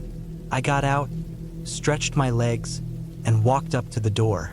It was unlocked, and when I stepped inside, the smell of old wood and dust filled my nose. The fireplace was cold, and the place felt empty, too empty. Steve's stuff was there, his duffel bag, his boots by the door, even an open beer on the table, but he wasn't. I checked around, calling his name, but nothing. The back door was slightly open, letting in a small gust of wind that made the wooden floor creak. I stepped outside and looked around. The forest behind the cabin stretched for miles, thick with trees and undergrowth. There was no sign of him, no footprints leading anywhere, no indication of where he had gone. I stood there for a while, listening. The forest was quiet, almost too quiet. No birds, no rustling leaves, just the occasional gust of wind. A strange feeling settled in my stomach, but I shook it off. Maybe he had gone out to get firewood or check something in the woods. I decided to wait. I went back inside, set my bag down, and lit the fireplace to warm the place up. An hour passed, then another. The sun dipped below the horizon, and the cabin was swallowed in darkness. Still no sign of Steve. I grabbed a flashlight and stepped outside again. The beam of light cut through the trees, but everything looked the same. Just an empty forest. I called his name a few more times, my voice disappearing into the woods. Nothing. By now, I was starting to get worried. If he had wandered off, he could have gotten lost or hurt. I considered driving back into town to get help, but that would take at least 2 hours round trip. If he was nearby and needed help, leaving wouldn't do any good. I decided to check the woods behind the cabin. I walked slow, scanning the ground with my flashlight. The air was cold, and my breath came out in small clouds. After about 10 minutes, I spotted something. Footprints in the dirt. They were fresh, leading deeper into the trees. I followed them, my boots crunching on fallen leaves. The further I went, the more uneasy I felt. The footprints were spaced oddly, like he had been walking fast or stumbling. Then they just stopped. I pointed the flashlight around, checking the area, but there was no sign of him. No tracks leading away, nothing. Just the quiet, empty forest. A deep, uneasy feeling crept up my spine. Then I heard it, a rustling noise maybe 50 feet ahead. I raised my flashlight, but the trees were too thick to see anything clearly. I held my breath, listening. Another noise, this time closer. It wasn't an animal. It sounded like footsteps. I felt exposed standing there in the open. Slowly, I backed away, keeping the flashlight pointed forward. The noise stopped. Silence. I turned and walked quickly back toward the cabin, forcing myself not to run. The second I stepped inside, I locked the door behind me. My heart was pounding. I stood there in the dark cabin, listening. Then something tapped against the window. It was light, almost like a branch scraping the glass, but there was no wind. My stomach dropped. The flashlight was still in my hand, but I didn't want to turn it on. I didn't want to see. I stood there for what felt like hours. The tapping didn't come again. The only sound was the crackling fire and my own breathing. Eventually, exhaustion took over. I sat down on the couch, gripping a hunting knife I had found in Steve's bag. Sleep didn't come easy, but at some point, I must have dozed off. When I woke up, it was early morning. The fire had burned down, and the cabin was cold. For a moment, I thought maybe it had all been in my head. Maybe Steve would walk in any second, saying he had just gone off somewhere. Then I saw the footprints, right outside the cabin, leading from the trees to the window. But they weren't Steve's. They were too long, too narrow, and they stopped right at the glass. No return tracks. I left. I grabbed my stuff, threw it in my truck, and drove out of there as fast as I could. I didn't care about Steve's truck or anything else. A few days later, I reported him missing. They searched the area, but they never found him. The cabin was abandoned after that. No one in the family wanted anything to do with it. To this day, I don't know what happened, but I do know one thing: something was out there. And whatever it wasn't human, and it was watching.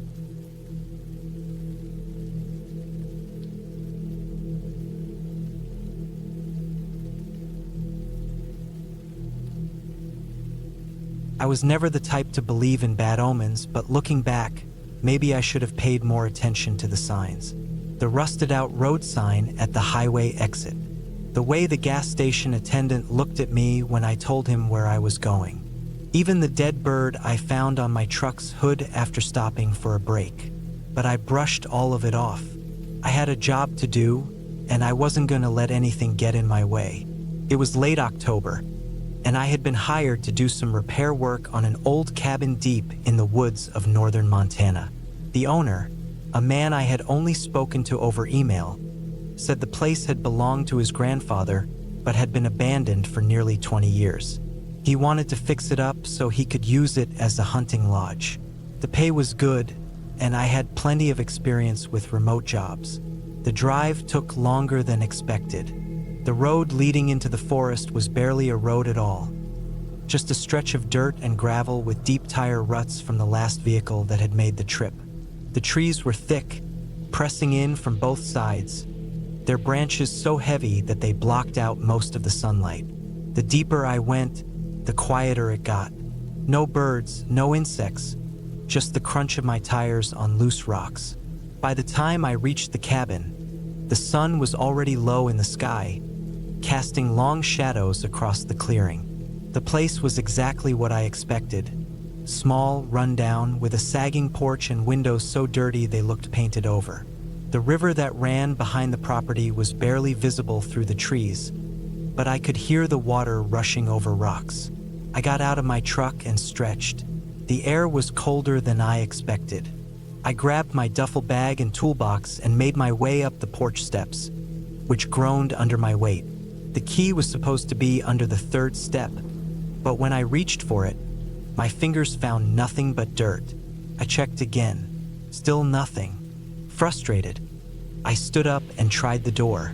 It opened. That should have been my first clue that something wasn't right. Inside, the air was stale and thick with dust. Cobwebs hung in the corners, and the floorboards creaked under my boots. The furniture was old and covered with white sheets, the kind people use when they're trying to keep dust off. I pulled the sheet off a chair and set my duffel bag down. The place had a main room with a wood stove, a small kitchen, and a single bedroom in the back. No electricity, no running water, just what I had expected. After unloading my tools and supplies, I checked my phone. No signal. I had expected that too, but it still put me on edge. I started my work the next morning. The roof needed patching, some of the floorboards were rotted, and the chimney was clogged with debris. It was slow, tiring work, but I made decent progress.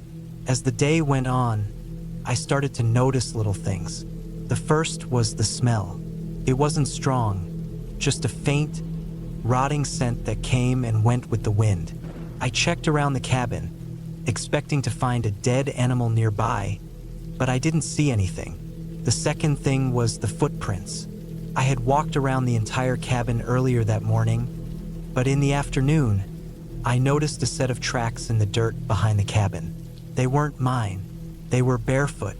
At first, I thought they were old, maybe from an animal or someone who had come by before me. But when I looked closer, I saw that they were fresh. The dirt was damp from the morning dew, and the prints were sharply defined. Someone had been here. I told myself it was probably nothing, maybe a hunter passing through.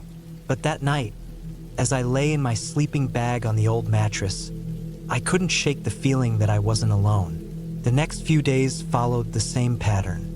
Work during the day, uneasy silence at night. I started keeping my tools inside, locking the door behind me even though there was no one around for miles. Then, on the fourth night, I woke up to a sound outside.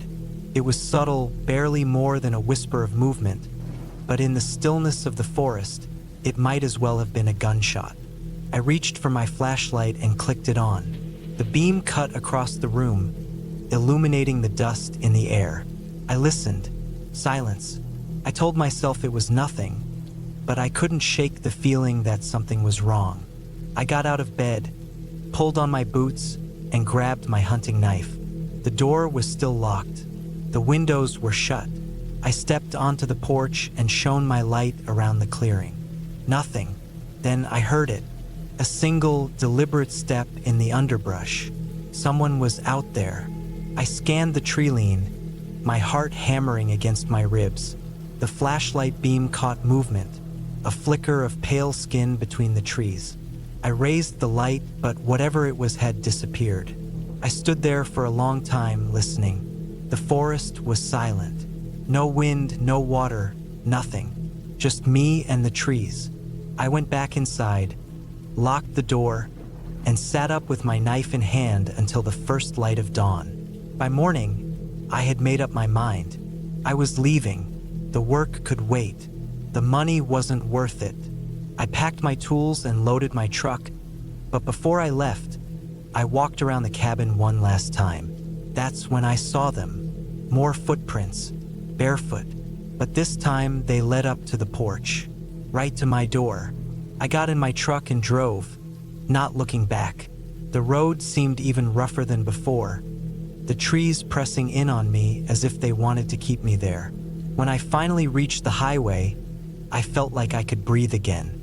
I called the owner once I got into town, told him I wouldn't be finishing the job. He didn't seem surprised. He just asked if I had seen him. I hung up.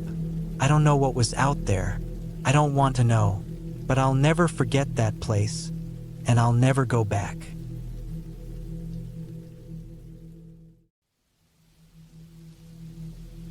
I don't know if I can explain what happened that winter in the mountains, but I know I'll never forget it. I've thought about it for years, trying to make sense of it. Maybe writing it down will help. It was 2013. I was 34 at the time, working construction jobs whenever they came up, trying to keep my head above water. A buddy of mine, Dale, offered me a week's work helping him fix up an old cabin deep in the woods of northern Montana. The owner had inherited it from a relative who died and wanted it fixed up before selling. The place was in rough shape, half-rotted floors, busted windows, and a chimney that was ready to collapse. The job paid well, and I needed the money. Dale and I had worked together before, and he was a solid guy, so I agreed. He told me it'd just be the two of us out there, maybe three if his cousin could make it. That was fine by me. I didn't mind the solitude. We packed up our tools and supplies and drove out early on a Monday morning. The cabin was remote, far from the nearest town. The last hour of the drive was nothing but winding dirt roads through thick pine forest. No houses, no cell service, just trees stretching in every direction. When we arrived, the place looked worse than I expected. The roof sagged, the porch had holes big enough to snap an ankle, and the air smelled like damp wood and decay. The owner had left a stack of lumber and some supplies, but we had our work cut out for us. We spent the first day hauling debris out of the cabin and clearing the place up. It was slow work, and by nightfall we were exhausted. We had set up cots inside since the nearest motel was hours away. The cabin had no electricity, so we used lanterns and a propane heater to keep warm. That first night was cold. The wind howled through the trees, rattling the walls. I woke up a few times to strange noises, branches snapping, movement outside, but I chalked it up to wildlife. Probably deer or raccoons rummaging through the debris we left outside. The next morning, we got to work early. I started on the porch while Dale tackled the chimney. We barely spoke, both of us focused on getting as much done as possible. Around midday, I noticed something odd. There were tracks in the dirt near the tree line. Not animal tracks, human footprints. They weren't ours. We had boots on, and these were barefoot. They were fresh, too. I called Dale over. He frowned, staring at the prints. Probably just some hiker passing through, he muttered. I wanted to believe that, but we were miles from any trail, and the idea of someone wandering barefoot in the cold didn't sit right with me. We let it go and got back to work, but I kept looking over my shoulder. The woods felt different now, quieter, like something was watching us. That night, I had trouble sleeping. Around midnight, I heard movement outside again. This time, it wasn't just branches breaking. It was slow, deliberate footsteps circling the cabin. I reached for my flashlight, heart pounding. I didn't want to wake Dale unless I had to, so I just listened. The footsteps stopped for a while, then started again, closer this time. I finally nudged Dale awake. "You hear that?" I whispered. He grunted, barely opening his eyes. "Animals." Then he rolled over and went back to sleep. I stayed awake for hours, listening, but eventually, exhaustion won, and I drifted off. The next morning, I found more footprints outside, this time closer to the cabin. They circled around it like whoever it was had been watching us for a long time. We didn't talk about it. We just kept working, but I could tell Dale was uneasy too. We barely took breaks, pushing through the day just to keep our minds off it. By the fourth night, things got worse. I woke up to the sound of something tapping against the window. Light, rhythmic taps, like someone drumming their fingers against the glass. I didn't move. I just lay there, staring at the window, barely breathing. The tapping stopped. Then came the footsteps again, slow, careful, circling the cabin. I turned my head slightly, trying to see Dale in the dim light. He was awake, staring at the ceiling, his hand resting near his tool belt where he kept a hammer. Neither of us spoke. Then something outside let out a low, wheezing breath. It wasn't an animal. It wasn't the wind. It was deliberate. My whole body locked up. I wanted to grab my flashlight, but I was afraid to move. Then came a whisper, a low, rasping voice, just outside the window. I couldn't make out the words, but it sounded like my name. That was it.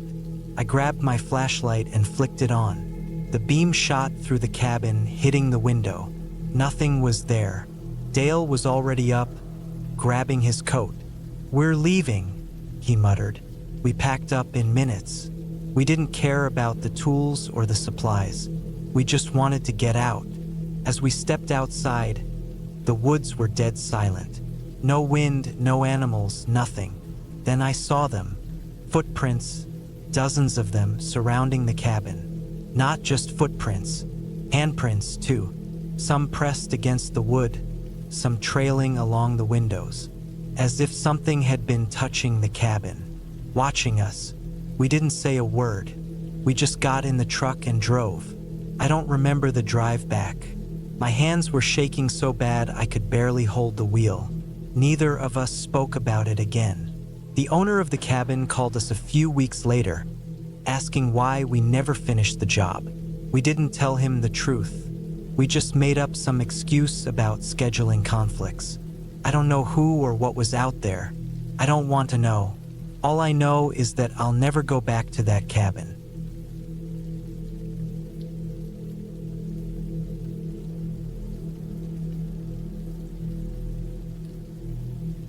I never liked hunting alone, but sometimes you don't have a choice. It was late October, and the weather was colder than usual for that time of year. I had planned the trip with my brother and a couple of friends, but one by one, they all dropped out: work, family, last-minute excuses. I almost backed out too, but the thought of spending a weekend in the quiet, away from everything, was too tempting. The cabin was an old hunting lodge my grandfather had built back in the 1960s, deep in the Maine woods. My dad and I used to go there every season when I was younger, but over the years we stopped coming as often. It had been almost 10 years since I'd last been there, and from what I heard, it was still standing but in rough shape. The drive took most of the day. I had to take a long stretch of dirt road that hadn't been maintained in years, potholes and loose gravel making it a slow and careful trip. The trees stretched high on either side, dense and unmoving. There was no cell service this far out, and that was fine. I wanted the quiet. When I finally reached the cabin, it was just as I remembered: small, sturdy, and weather-worn.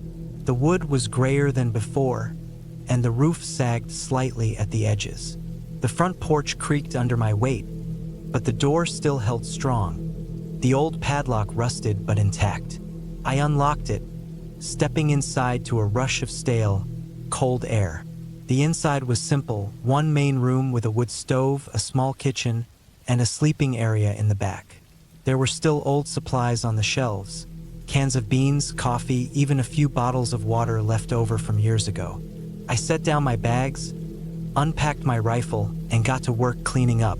Dust covered everything, and a few mouse droppings in the corners told me I wasn't the only one who had used the place. After getting a fire going in the stove, I checked the rifle and my gear. I had brought enough food for a few days, but my goal was to hunt something, maybe a deer if I was lucky.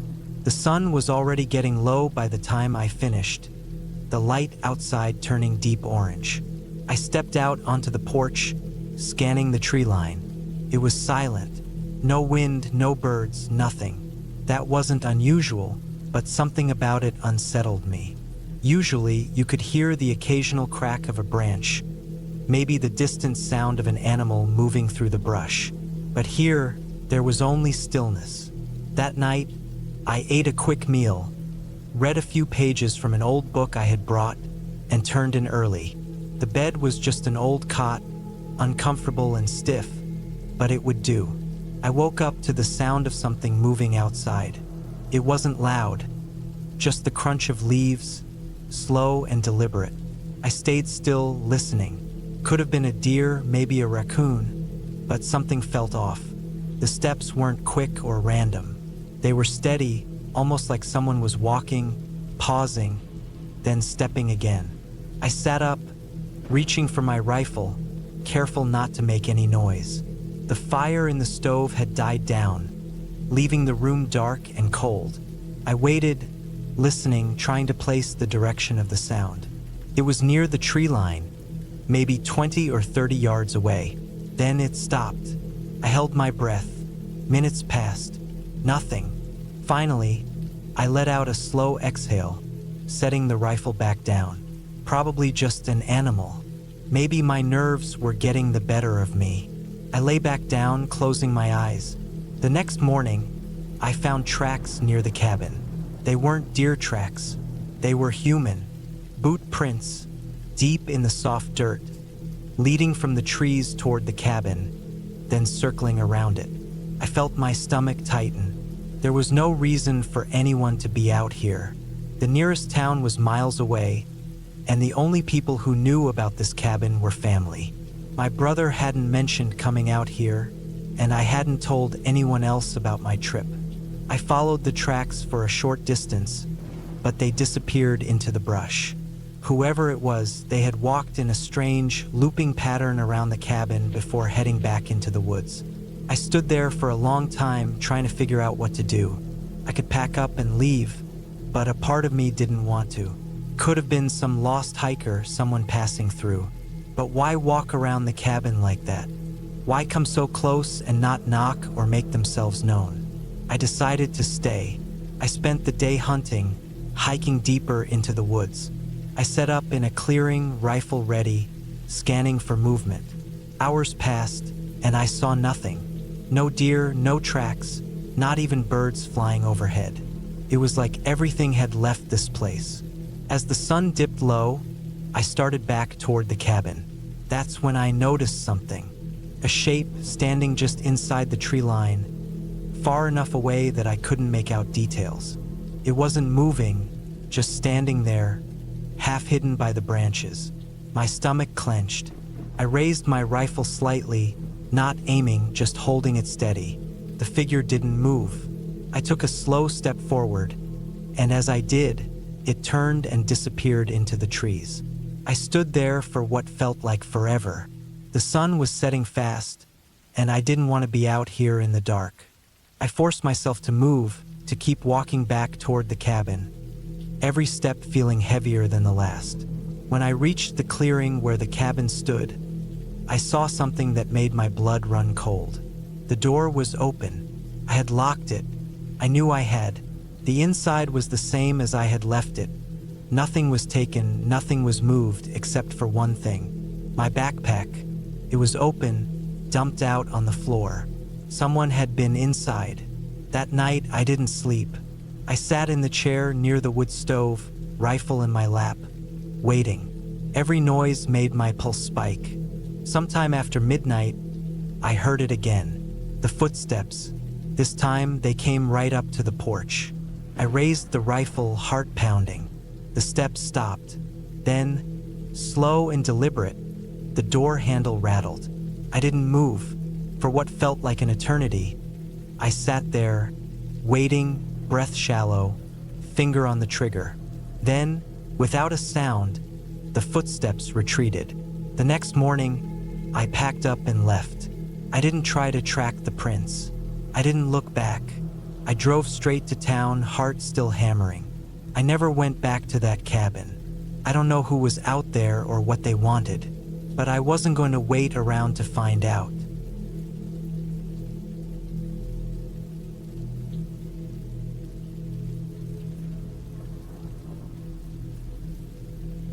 It was supposed to be a quiet weekend.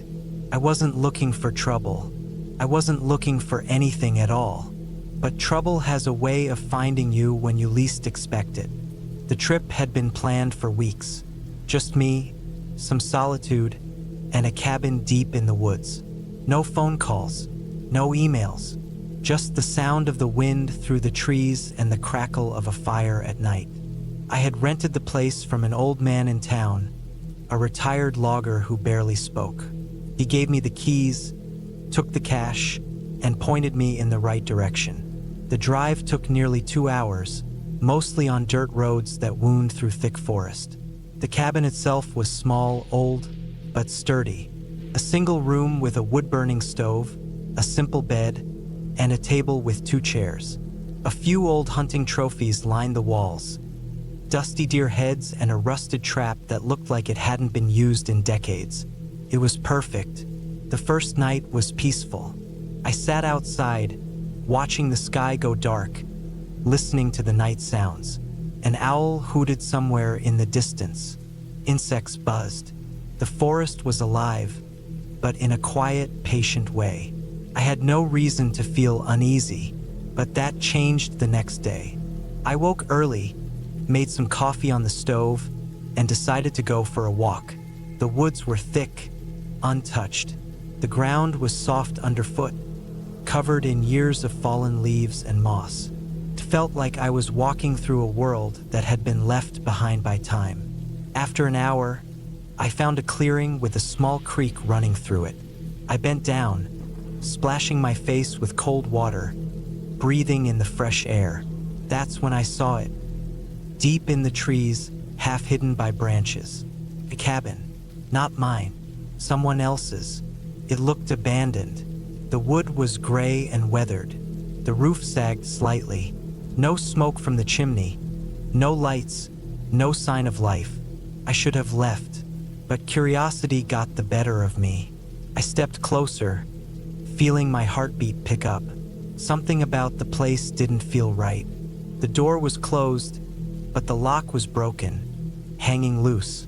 The windows were grimy, the glass cracked in places. I pushed the door open slowly, and it creaked loud enough to make me flinch. Inside, dust floated in the air. The furniture was sparse. An old table, a single chair, a small bed pushed against the wall. But what caught my eye was the smell. Something had rotted here. The floorboards near the bed were dark, stained. I stepped closer, my footstep echoing in the silent room. That's when I saw it. A boot. Not just any boot. Police boot. It was old, but it had the distinct markings of law enforcement gear. And it wasn't alone. A uniform jacket was crumpled in the corner, dusty but unmistakable. Panic started to creep in. Had a cop lived here? Was this some kind of hunting cabin? Why was there blood on the floor? I backed out slowly, heart pounding, every nerve in my body telling me to leave. I turned, stepping outside, breathing deep. The forest felt different now, darker, heavier. Then I heard it. A car. I froze, my body tensing. The sound of tires on gravel, coming from the direction of my cabin. I hurried back, keeping low, moving quickly but quietly. As I neared the trees surrounding my cabin, I saw it. A black SUV, parked just outside. A man stood next to it, his back to me. He was wearing a police uniform. He wasn't moving, just standing there, staring at my cabin, his hands resting on his belt. I felt a chill run down my spine. I didn't recognize him, but something about him felt wrong. He wasn't here for a friendly visit. I stayed hidden, watching. He finally moved, stepping toward the cabin, opening the door without hesitation. He went inside. I had two choices, run or wait, but something told me running wouldn't help. Minutes passed. Then he stepped back out, closing the door behind him. His expression was unreadable. Slowly he turned, scanning the woods, and then he called out my name. A cold wave of fear washed over me. He knew I was here. I didn't move, didn't breathe. Then he spoke again. Low, calm, like he wasn't in a hurry. I know what you found. The words sent ice through my veins. I had never seen this man before in my life, but he knew I had been in that other cabin. I stayed completely still, my heart hammering in my chest. He waited a moment longer, then turned and walked back to his SUV. He wasn't leaving. He was waiting. I needed a plan. I crept back through the trees, keeping low. I had to get out of here. My truck was parked next to the cabin, but there was no way I was making it without him seeing. The sun was setting, shadows stretching through the woods. My only chance was to wait until dark. An hour passed, then another. The sky turned black. I moved slowly, carefully, keeping my steps light on the forest floor. Then I heard the door to the SUV open. Footsteps. He was moving. I froze behind a tree, barely breathing. Then I saw him, standing just feet away, flashlight in hand. And in the other hand, a gun. He wasn't looking for a conversation. I stayed as still as possible, my heart slamming against my ribs. Then, without warning, he fired a shot into the trees. A warning? Or was he just trying to scare me out? I didn't wait to find out. I turned and ran. Branches tore at my skin. My breath came in ragged gasps. Behind me, I heard him crashing through the trees. I reached the creek, my boots splashing through the water. The terrain was rough, slowing me down. Then, another shot. Closer this time. I kept running. Ahead, I saw something, a cabin. Not mine. Not the abandoned one. Another one. I had no choice. I ran straight for it, throwing myself against the door, forcing it open. Inside, dust. Silence. I turned, slamming the door shut. There was no lock. Nothing to keep him out. I backed away, breathing hard. Then headlights. Through the grimy window, I saw the SUV roll to a stop just outside. A long pause. Then the door opened. Boots on gravel. A shadow stretched across the ground. He knew I was inside. A moment of silence. Then he spoke. "You should have stayed away." My blood ran cold. The handle turned. The door creaked open. And I knew this was it. I grabbed the only thing within reach, an old fireplace poker. Rusted. Heavy. The door swung open. I swung hard. The impact sent a shock through my arms. He staggered back, a grunt of pain escaping his lips. I didn't wait. I ran past him, out into the night, my legs burning with effort. Behind me, a gunshot rang out. Bark exploded from a tree inches from my head. But I didn't stop. I ran until my lungs felt like they would burst. And then I saw it. A road. Headlights in the distance. I stumbled forward, waving my arms, collapsing as the car screeched to a stop. The driver was a local, a hunter heading back to town. He helped me up, his face full of confusion and fear. I looked back. The woods were silent. No sign of the cop. No sign of the SUV. He was gone. But I knew I had only just survived. And I had no idea who else knew what I had found.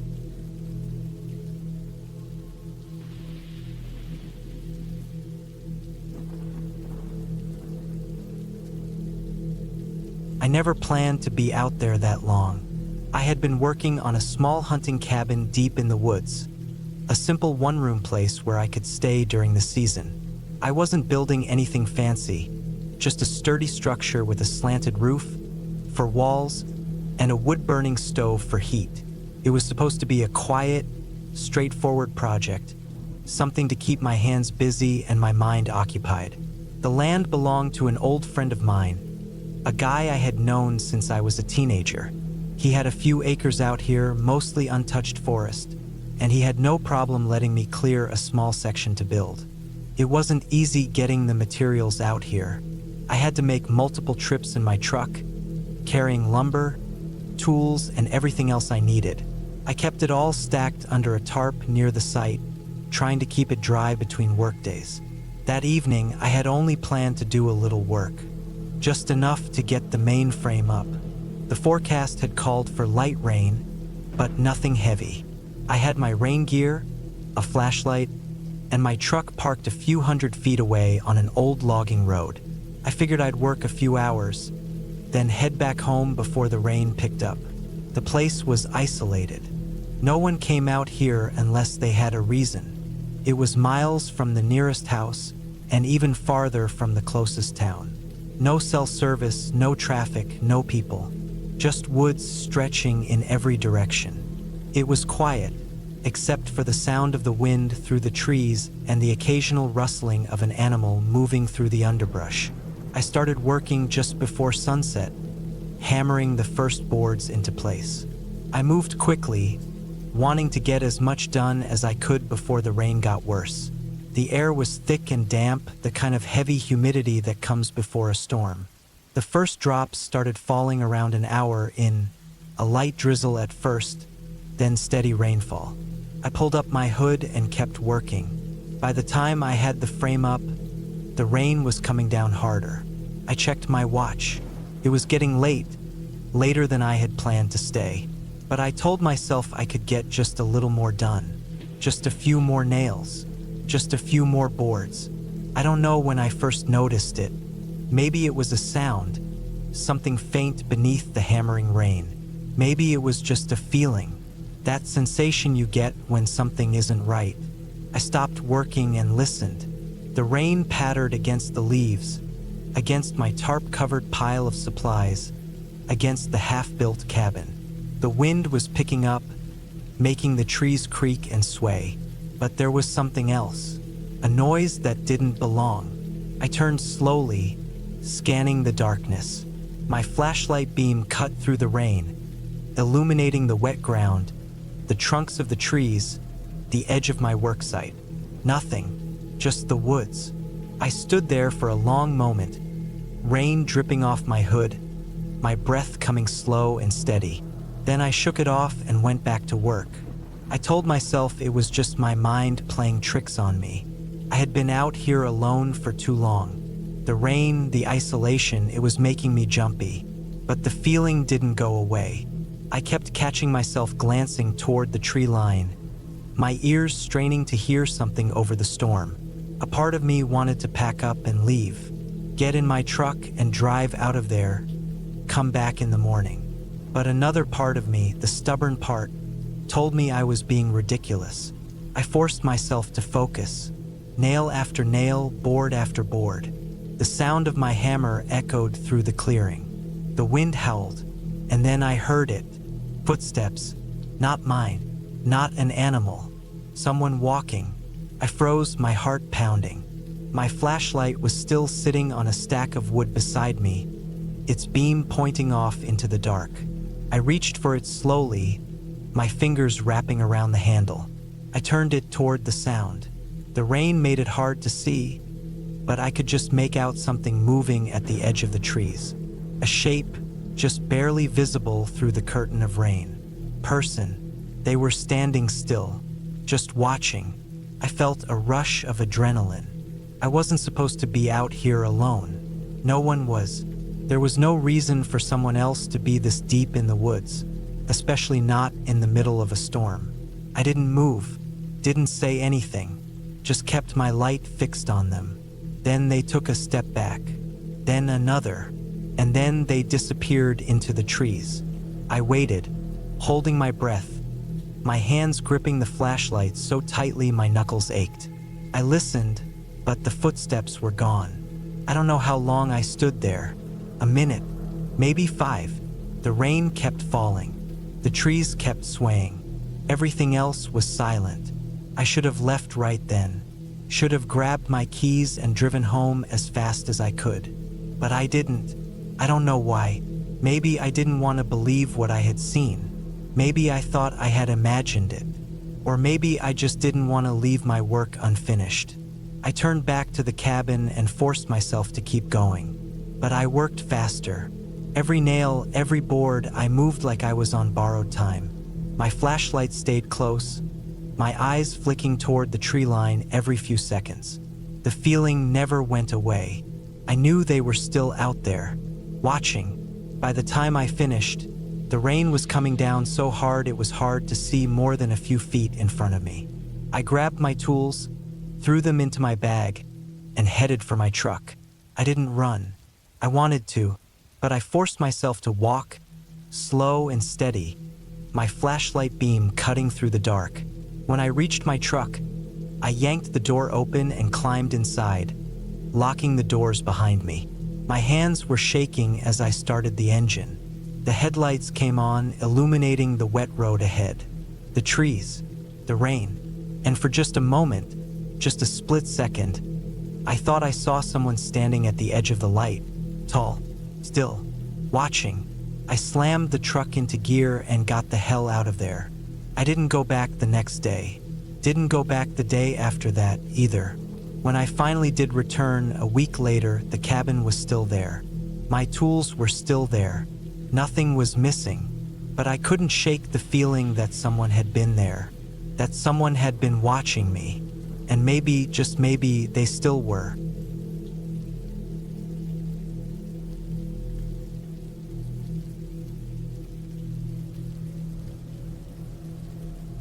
I had never been the kind of person to go off into the wilderness alone, but that year, something about getting away from everything felt right. I needed it. The stress of work, the constant city noise, and the never-ending cycle of waking up, working, and sleeping had worn me down. I wanted silence. I wanted solitude.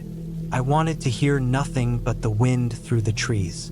I found a listing online for a cabin in the Ozark Mountains. It was about a 4-hour drive from where I lived, deep into the forest with no neighbors in sight. That was what I wanted. No traffic, no people, just me and the quiet. The drive itself was long but peaceful. The highways eventually turned into winding back roads, and those roads became gravel paths. My truck kicked up dust as I drove deeper into the woods, my tires crunching over fallen leaves and small stones. By the time I arrived, the sun was starting to dip behind the trees. The cabin was small but sturdy, built from old logs with a dark green metal roof. A wraparound porch overlooked a clearing that sloped down into the woods.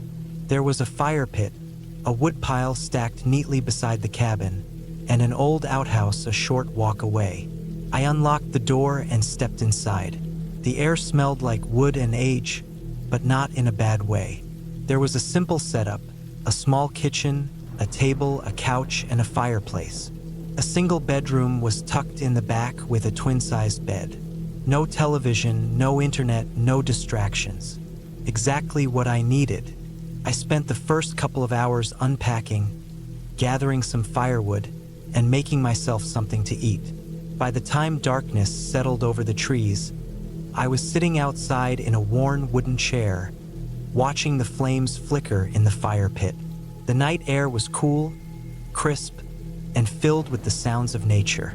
I could hear insects chirping, the occasional hoot of an owl, and the rustling of leaves as the wind moved through the branches. But as I sat there, I started to notice something else, something off. At first, I thought it was just the wind, but the more I listened, the more I realized it wasn't.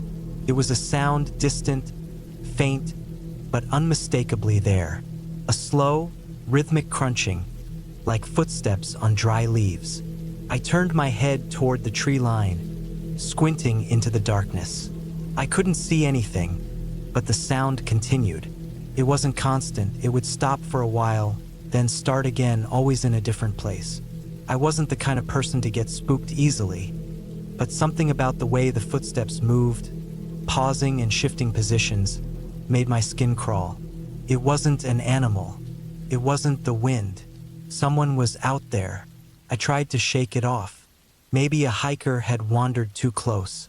Maybe a deer was moving through the underbrush in an odd pattern. Either way, I wasn't about to let my imagination get the better of me. I stood up, stretched, and put out the fire before heading inside. Locking the door behind me, I checked the windows, making sure they were shut. I crawled into bed and told myself it was nothing, just my nerves. But I didn't sleep well. The night was too quiet. At some point, I realized the insects had stopped chirping, and the owls had gone silent. I stared at the ceiling, listening to the unnatural stillness outside. And then, somewhere near the cabin, I heard it again. The crunch of footsteps. Slow, deliberate. I forced myself to stay still, my body tensed. The steps circled the cabin, stopping every so often, as if whoever was out there was listening, waiting. Then came the worst part, the soft creak of the porch. Someone was standing just outside the door. I held my breath. My heart pounded so hard I thought whoever was out there might hear it. The wood creaked again, shifting under the weight of unseen feet. I reached for the knife I had brought, gripping the handle so tight my knuckles ached. Minutes passed.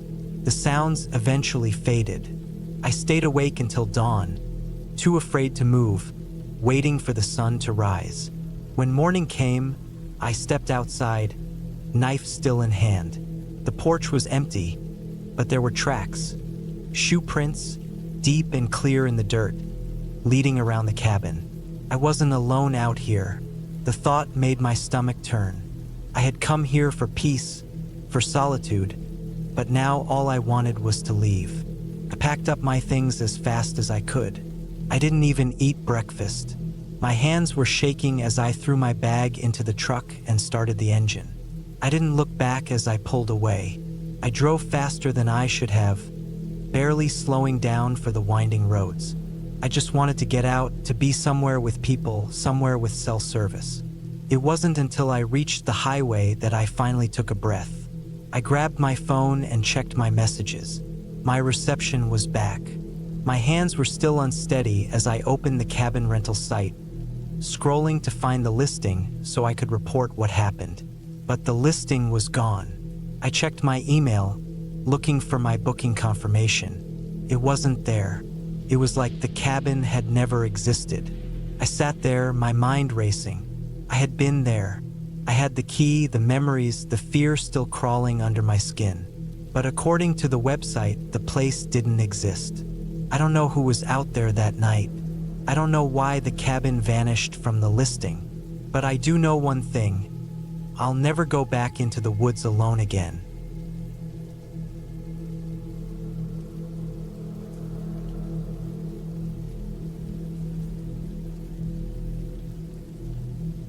It started with a phone call early in the morning. My boss needed me to check out an old property his company had recently acquired, a remote cabin deep in the woods. The land had been abandoned for years, and they needed someone to inspect it, make sure it was still structurally sound, and report back. I was used to doing odd jobs like this, but something about this one didn't sit right with me. Maybe it was the way he rushed through the details, almost as if he was trying to get me off the phone. It wasn't until later that I learned why.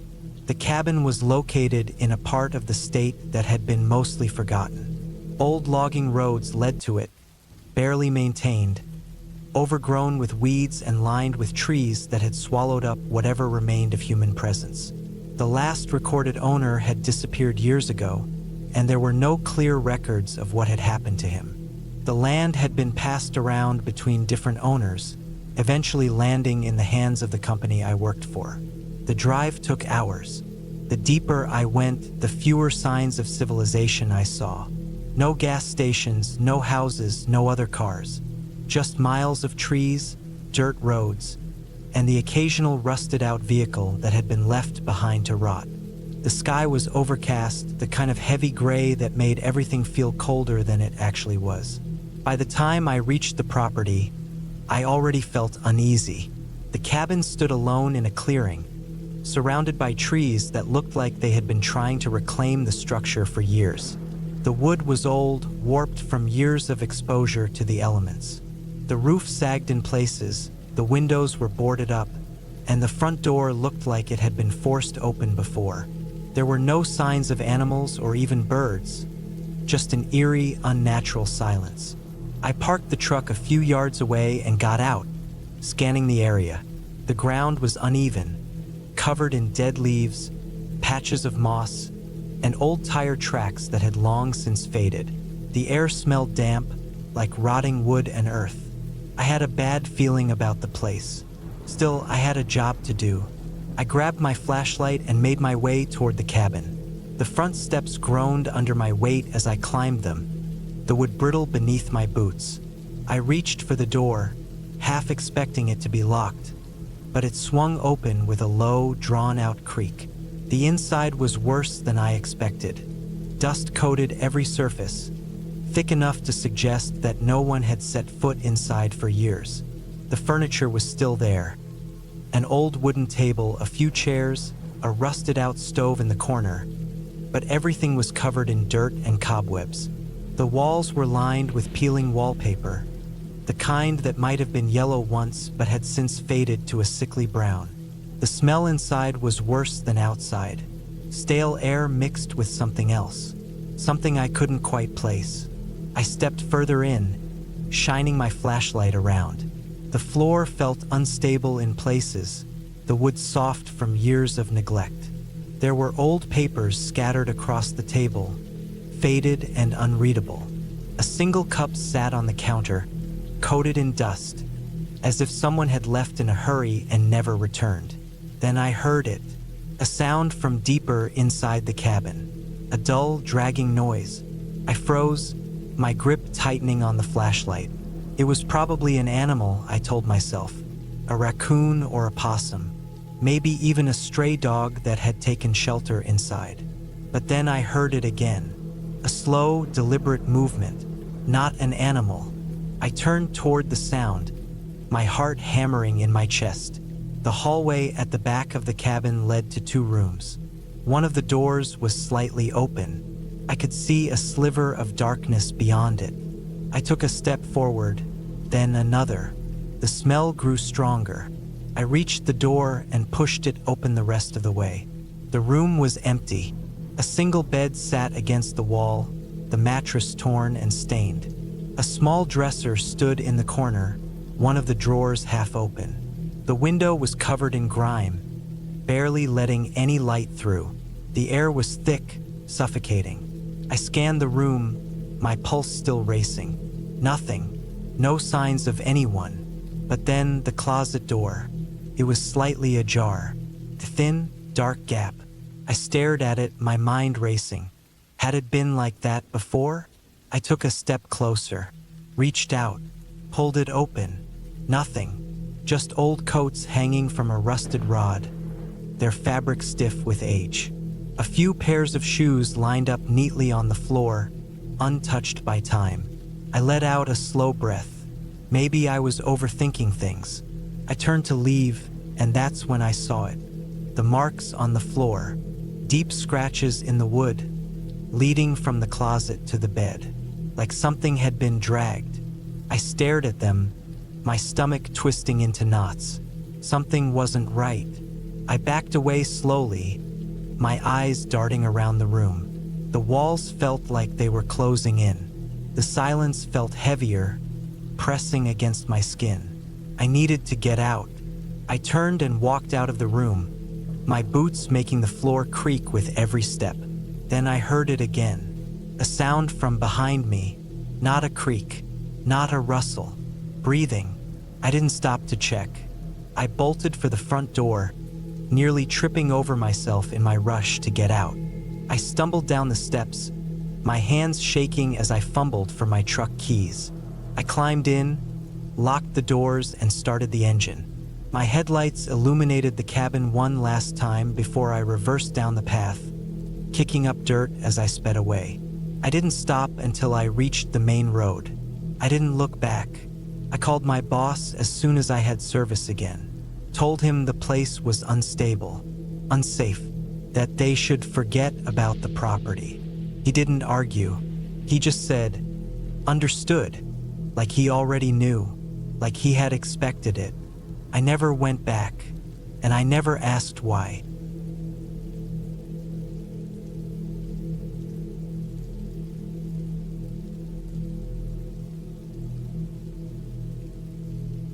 I had been looking for a place to get away from everything for a while.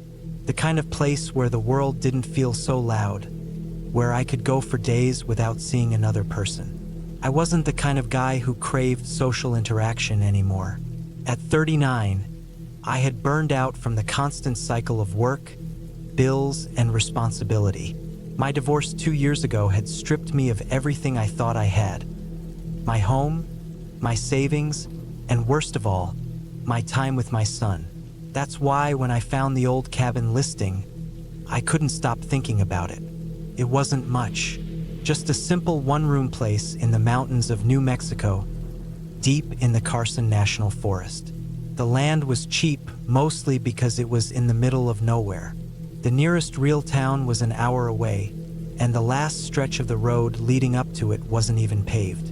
The seller had described it as a peaceful retreat, and at that moment in my life, that was exactly what I wanted. So I bought it. It was a risk, I knew that, but the idea of having something of my own again, something no one could take from me, felt too good to pass up. The first time I drove out there, I understood why the price had been so low. The cabin sat on a small clearing at the base of a thick ridge, surrounded by dense pine and juniper trees. The only way in was a dirt path that looked like it hadn't been maintained in years. The structure itself was old, but sturdy. The roof looked solid, and the walls didn't have any obvious rot. There was no electricity, no plumbing, but that didn't matter to me. I had spent enough time camping to know how to live off-grid for a while. I spent the first few weeks making the place livable. I brought in a wood stove, patched up some of the worst parts of the walls, and set up a rain collection system so I wouldn't have to haul water in from town every week. It was slow work, but it was satisfying. The first sign that something wasn't right came about a month in. I had been out in town getting supplies, and when I got back, I noticed something strange. The padlock on the shed behind the cabin was unlatched. At first, I thought I had forgotten to lock it, but I knew I hadn't. I had made it a habit to check everything before leaving. The shed wasn't much, just a small wooden structure that came with the property, filled with rusted tools and old junk left behind by the previous owner. Nothing valuable, nothing worth stealing. But still, the fact that it had been open stuck with me.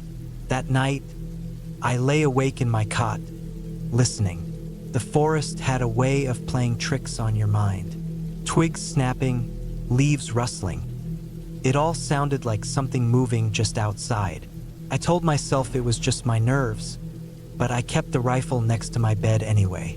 The next morning, I found fresh boot prints in the dirt outside the shed.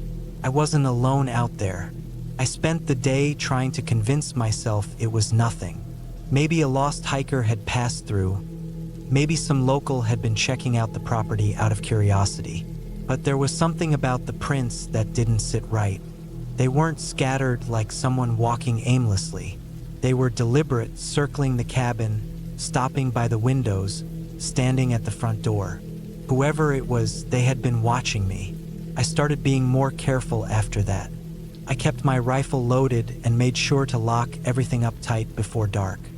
A few days passed without incident, and I started to think maybe it had just been a one-time thing. Then, one night, I woke up to the sound of something scraping against the outside of the cabin. It was slow, deliberate, a long, dragging sound, like nails against wood. I sat up, heart pounding, and reached for my rifle. The fire in the stove had burned down to embers, leaving the cabin in near total darkness. I strained my ears, listening. The scraping stopped. Then, the sound of slow, heavy footsteps on the porch. I held my breath, gripping the rifle so tight my fingers ached. The footsteps paused right outside the door. Whoever was out there was just standing there, listening. I don't know how long I sat there, barely breathing, waiting for something to happen. Then, just as suddenly as it had started, the footsteps retreated. I heard them move off into the woods, fading into the night. I didn't sleep for the rest of the night. The next morning, I found deep scratches on the wooden walls of the cabin. Long, jagged marks like someone had run a knife or some kind of tool across the surface. I needed to leave. I packed up my essentials and loaded them into my truck, but when I went to start the engine, nothing happened. The battery was dead. That was when I noticed the hood was slightly open. Someone had tampered with it. I was stuck. The only way out now was on foot. I could hike back to the main road, but it would take hours, and I had no idea if whoever had been messing with me was still out there. I spent the day reinforcing the cabin, boarding up the windows and barricading the door. When night fell, I sat in the dark, rifle in hand, waiting.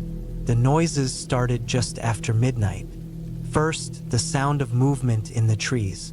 Then, the familiar, slow scraping against the walls. Then, something new. A soft, deliberate tapping on the window. Tap, tap, tap. I stayed completely still. The tapping stopped. Then a long, slow exhale right outside the glass. I didn't move, didn't breathe. Then, footsteps again, retreating into the woods. The sun couldn't come fast enough. By morning, I made my decision. I wasn't spending another night there. I grabbed my pack, my rifle, and set out on foot, following the overgrown trail that led back to the main road. Every few minutes, I stopped to listen, scanning the trees for any sign of movement. 2 hours later, I made it to the road. I walked until I found a passing trucker who was willing to give me a ride into town. I never went back to that cabin. I sold the land for half of what I had paid, and I didn't care. Whatever was out there, whoever had been watching me, it wasn't worth finding out. Some places aren't meant to be lived in, and some people aren't meant to be alone.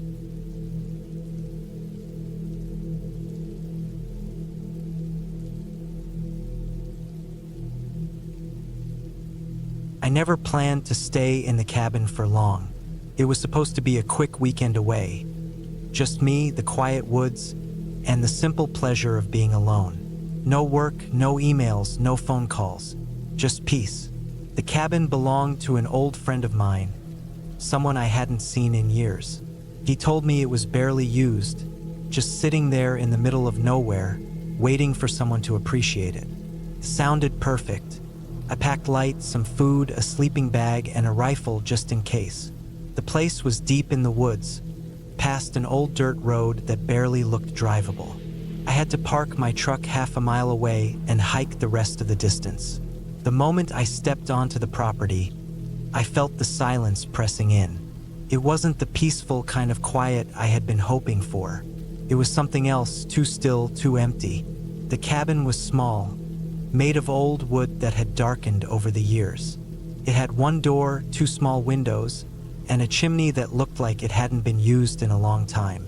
The forest around it was thick, the trees packed so closely together that the sky barely peeked through. Inside, it was basic: 1 room, a fireplace, a small wooden table, and a bed in the corner with a thin mattress. Dust coated everything. It was clear no one had stayed here for a long time. I didn't mind. I wasn't here for luxury. I set up my things, lit a fire, and made a quick meal. The woods outside were quiet. No animal sounds, no wind through the trees, just silence. After a while, I stopped noticing it. I had been driving for hours and was too tired to overthink things. The first night was uneventful. I woke up once when I thought I heard something outside, just a faint rustling sound, like footsteps in the leaves. But when I sat up and listened, everything was quiet again, probably an animal. The next morning, I went outside to gather some firewood. That's when I noticed something strange. There were footprints in the dirt, fresh ones. They weren't mine. I stared at them for a long time. They were deep, like someone had been standing there for a while. They led away from the cabin, disappearing into the woods. I tried to convince myself they had been there before I arrived, that maybe my friend had come by recently. But something about them made me uneasy. I shook it off, spent the rest of the day chopping wood, cooking, and reading. By the time the sun went down, I had almost convinced myself I was being paranoid. That night, I woke up again. It was the same sound, soft footsteps outside. This time, I knew I wasn't imagining it. I grabbed my rifle and sat up, heart pounding. The footsteps stopped. I waited, barely breathing. The fire had burned low, casting long shadows across the walls. I listened for what felt like an hour, but everything was silent. Eventually, I laid back down. I didn't sleep much. In the morning, I checked outside. The footprints were back, and this time they were closer to the cabin. Someone had been standing right outside my window. I felt my stomach drop. There was no way this was a coincidence. Someone was out here, watching me. I considered packing up and leaving, but my truck was parked half a mile away. If someone was in the woods, they could easily cut me off before I got to it. I decided to wait until daylight, then hike back as quickly as I could. I spent the whole day on edge, jumping at every little sound. The woods felt different now. The silence wasn't peaceful, it was suffocating. That night, I barely let the fire die down. I sat up, rifle in hand, waiting. Then, just past midnight, I heard it. The door handle rattled. My blood went cold. I aimed my rifle at the door, my hands sweating. The handle moved again, slowly, like someone was testing it. I didn't move. Then silence. For hours I sat there waiting, but nothing happened. By morning, I had made up my mind. I was getting out of there. I packed my things, slung my rifle over my shoulder, and stepped outside. The air was cold, the trees still. The footprints were back, but now they circled the cabin. Someone had been walking around all night. I forced myself to move, walking quickly toward my truck. The whole time I felt watched. Every snap of a twig, every rustle of leaves made my skin crawl. Then I saw it. A man standing between the trees. He was half hidden in the shadows, wearing dark clothes, his face obscured. He didn't move. He just stood there watching me. I didn't stop. I kept walking, faster now, my pulse hammering. He didn't follow. I reached my truck, threw my gear inside, and locked the doors. My hands shook as I started the engine. As I pulled away, I glanced back. The man was still standing there, in the same spot, watching me leave. I never went back. I never asked my friend about the cabin. I didn't want to know, because I knew one thing for sure. Whoever he was, he had been waiting for me.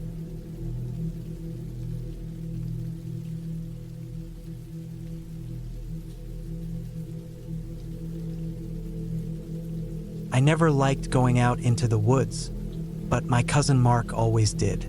He was the kind of guy who felt at home away from the city, always talking about the fresh air, the quiet, and how he could clear his mind out there. I never really saw the appeal, but when he invited me to his cabin for a weekend, I figured I'd give it a try. I had nothing going on that weekend anyway, and he'd been asking me for years. The cabin wasn't anything fancy. It was an old family property, something his dad had built back in the 80s when he wanted a place to get away. Mark had been maintaining it ever since his dad passed, fixing things up little by little. It was deep in the woods, miles away from any town. No neighbors, no traffic, no noise except for the wind and the sounds of animals at night. We drove up there late on a Friday. The road leading up to the cabin was rough, mostly dirt and gravel, and the deeper we got into the forest, the less comfortable I felt. The trees seemed thicker than they should be, almost pressing in on us. The headlights of the truck barely cut through the darkness. The rain had made the road slick, and I could feel the tires slipping at times. When we got there, the cabin looked about as I expected, old but solid. A wooden structure with a small porch, a metal roof, and a stone chimney. Mark had installed some solar panels, so at least we had electricity, but there was no running water. We had to pump it from a well out back. Inside, the cabin was small but cozy. A wood stove, a small kitchen area, a couch, and a couple of chairs. A bedroom off to the side. The air inside smelled like pine and old wood. Mark had already stocked up on firewood, and after a quick look around, I figured it wasn't so bad. The first night, I didn't sleep well. The bed was fine, but I wasn't used to the silence. No cars, no city sounds. Just the wind moving through the trees and the occasional creak of the cabin settling. A few times, I thought I heard something outside, like movement, but I told myself it was just an animal. There were plenty of those out here. The next day, we spent most of the morning hiking. Mark knew the trails like the back of his hand. He pointed out different plants, talked about deer tracks, and even showed me an old hunting blind his dad had built years ago. I had to admit the air was fresh, and for a while I actually felt good being out there. But as the sun started to go down, something changed. We were heading back to the cabin when I noticed it first. A sound. Not an animal, not the wind. Something else. Like footsteps. but not just behind us, around us. I didn't say anything at first. I figured maybe I was just imagining it. The woods played tricks on people, especially those who weren't used to them. But after a few minutes, Mark slowed down. He must have heard it too. We didn't stop, just walked a little faster. The sound kept up with us. At one point, Mark turned his head slightly, like he was listening closely. When we reached the cabin, we went inside and locked the door. Neither of us said anything. It was like an unspoken agreement not to talk about it. He started up the wood stove, and I sat down, pretending to relax. But I kept thinking about what I'd heard. Later that night, I woke up again. This time, it wasn't the silence that got me. It was a sound. Clear, deliberate sound. Footsteps, right outside the cabin. Slow, heavy, not an animal. I lay there, listening, barely breathing. The footsteps stopped for a while, then started again, moving around the cabin. I wanted to believe it was Mark, but I knew it wasn't. I could hear him breathing in the other room. Then something even worse happened. The sound of the front door handle moving. Someone was trying to get in. I stayed perfectly still, hoping whoever was out there would just leave. But they didn't. I heard them move around again to the back of the cabin. Mark's voice came from the other room, low and steady. "Did you hear that?" I didn't answer. We both knew the answer. For hours, we stayed in silence, listening. The sounds came and went. Sometimes there was nothing, just silence so deep it almost hurt my ears. Then there would be movement again, slow, careful, like someone was watching the cabin, waiting. By morning, it was quiet again, but neither of us had slept. Mark went outside first, rifle in hand. I followed, looking around. There were footprints in the dirt. Human footprints. They led from the treeline to the cabin and back again. But whoever it was hadn't left in a hurry. They had taken their time. We packed up right then and there. Neither of us said much, but we both knew we weren't staying another night. The drive back to town felt longer than before. Neither of us talked about what had happened. Not that day, not the week after, not ever. Mark still owns the cabin, but he doesn't go out there much anymore. And I never went back. I don't know who was out there that night, and I don't want to know. All I know is that we weren't alone. And whoever it was, they didn't mean well.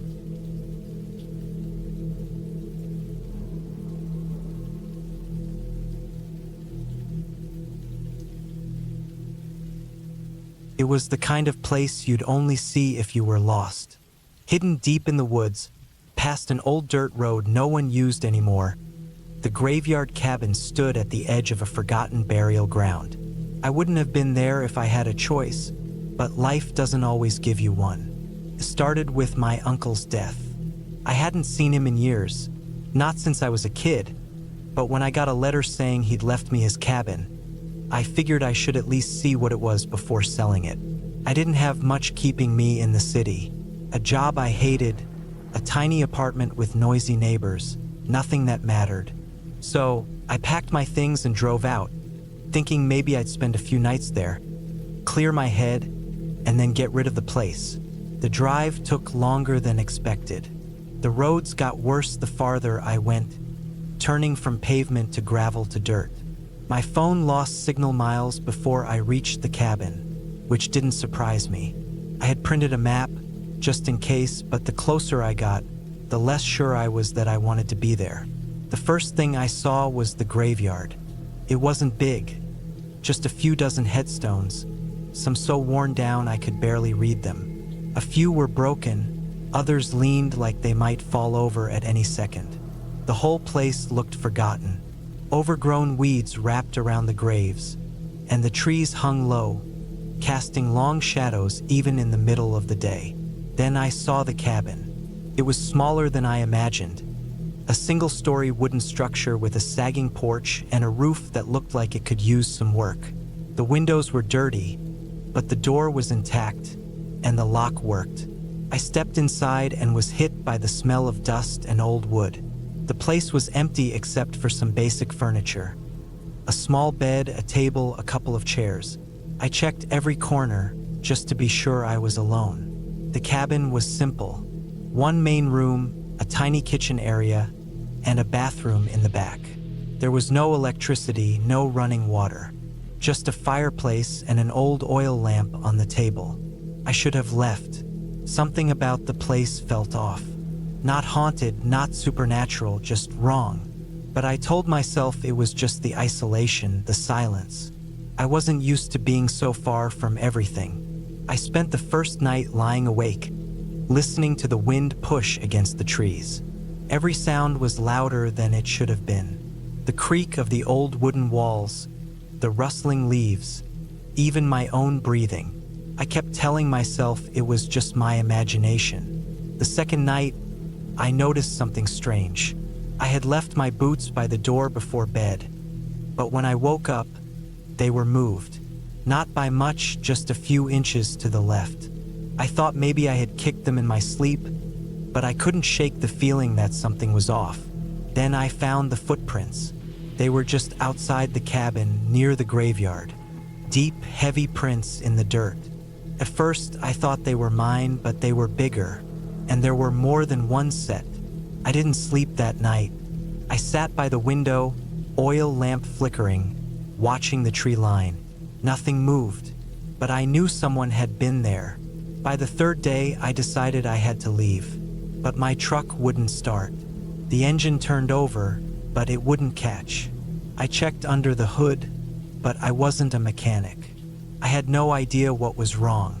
That night, I locked the door and pushed the table against it. I kept the oil lamp burning, even though I knew it wouldn't last forever. Somewhere in the middle of the night, I heard footsteps. Slow, deliberate. They circled the cabin, crunching over the dead leaves. Then they stopped, right outside the door. I held my breath. The doorknob rattled. Whoever was out there didn't knock. They didn't say anything. They just stood there, trying the door, testing it. I stayed awake until the first light of dawn. When I finally dared to move the table and open the door, there was nothing there. Just the same deep footprints in the dirt, leading back into the woods. I didn't wait to see if they'd come back. I packed what little I had, grabbed my keys, and tried the truck again. It started on the first try, like nothing had been wrong with it. I didn't look back as I drove away. I never went back. I sold the cabin for whatever I could get. Never even met the buyer. Some places aren't meant to be lived in. Some places should just be left alone.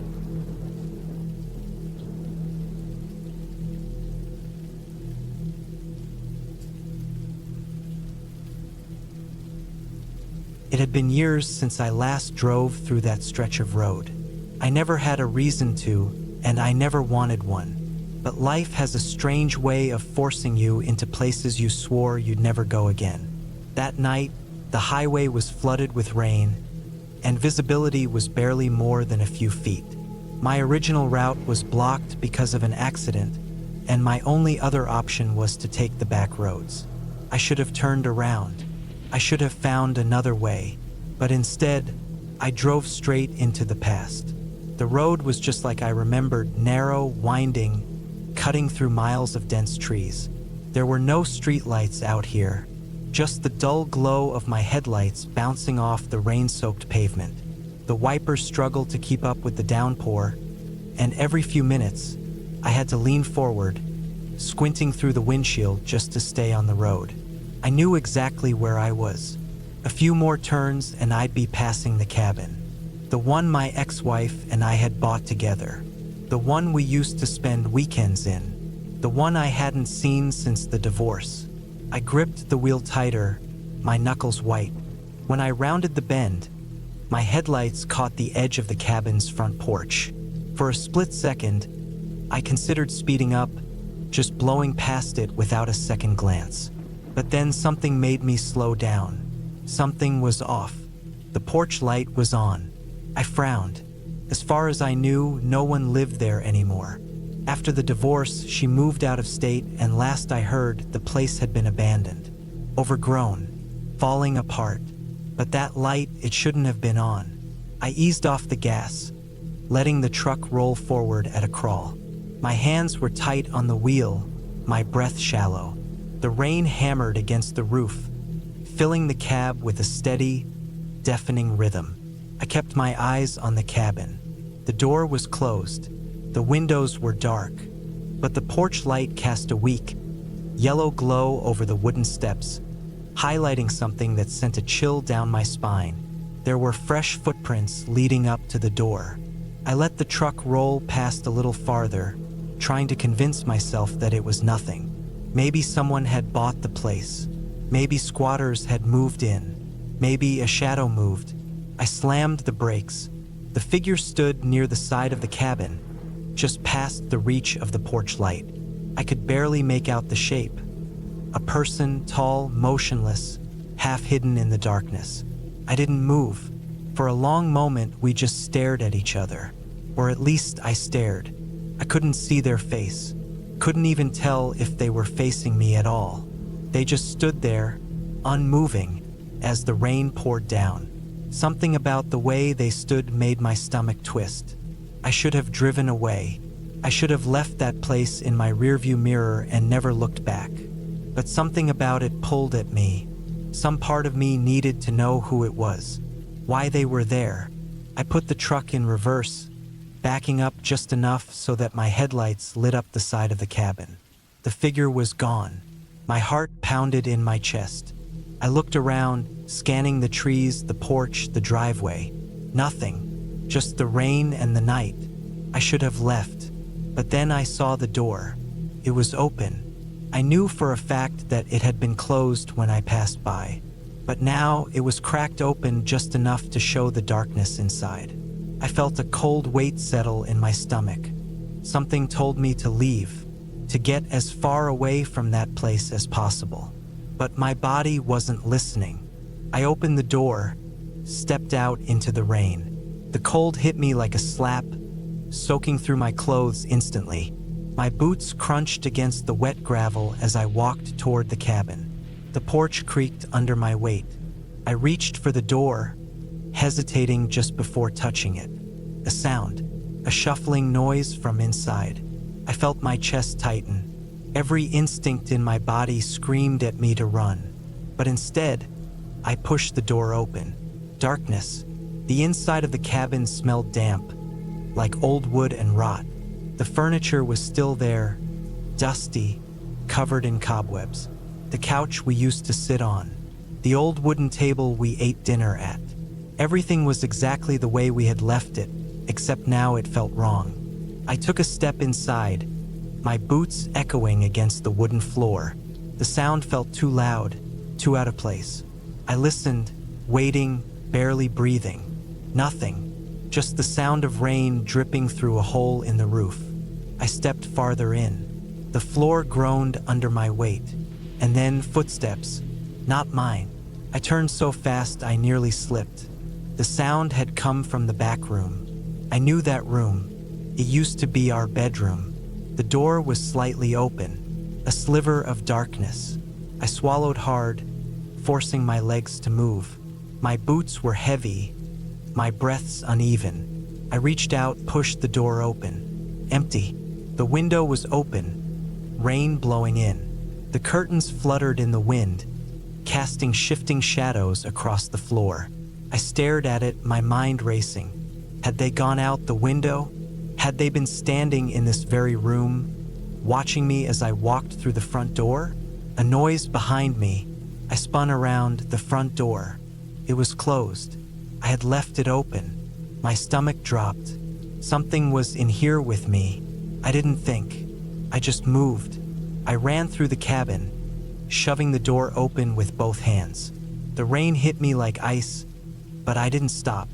I sprinted to the truck, yanked the door open, and threw myself inside. The engine roared to life, the headlights cutting through the rain. And then I saw them, standing at the edge of the trees, watching. I slammed my foot on the gas, tires kicking up gravel as I tore down the road. My hands were shaking, my heart hammering against my ribs. I didn't look back. I didn't want to see if they were still there. I drove until I hit the main road, until the rain began to let up and the trees thinned out, until the cabin was nothing but a memory. I never went back. I don't know who was there that night. I don't know if it was someone squatting in the abandoned house, or if it was something worse. All I know is that I was not alone, and whoever was there, they were expecting me.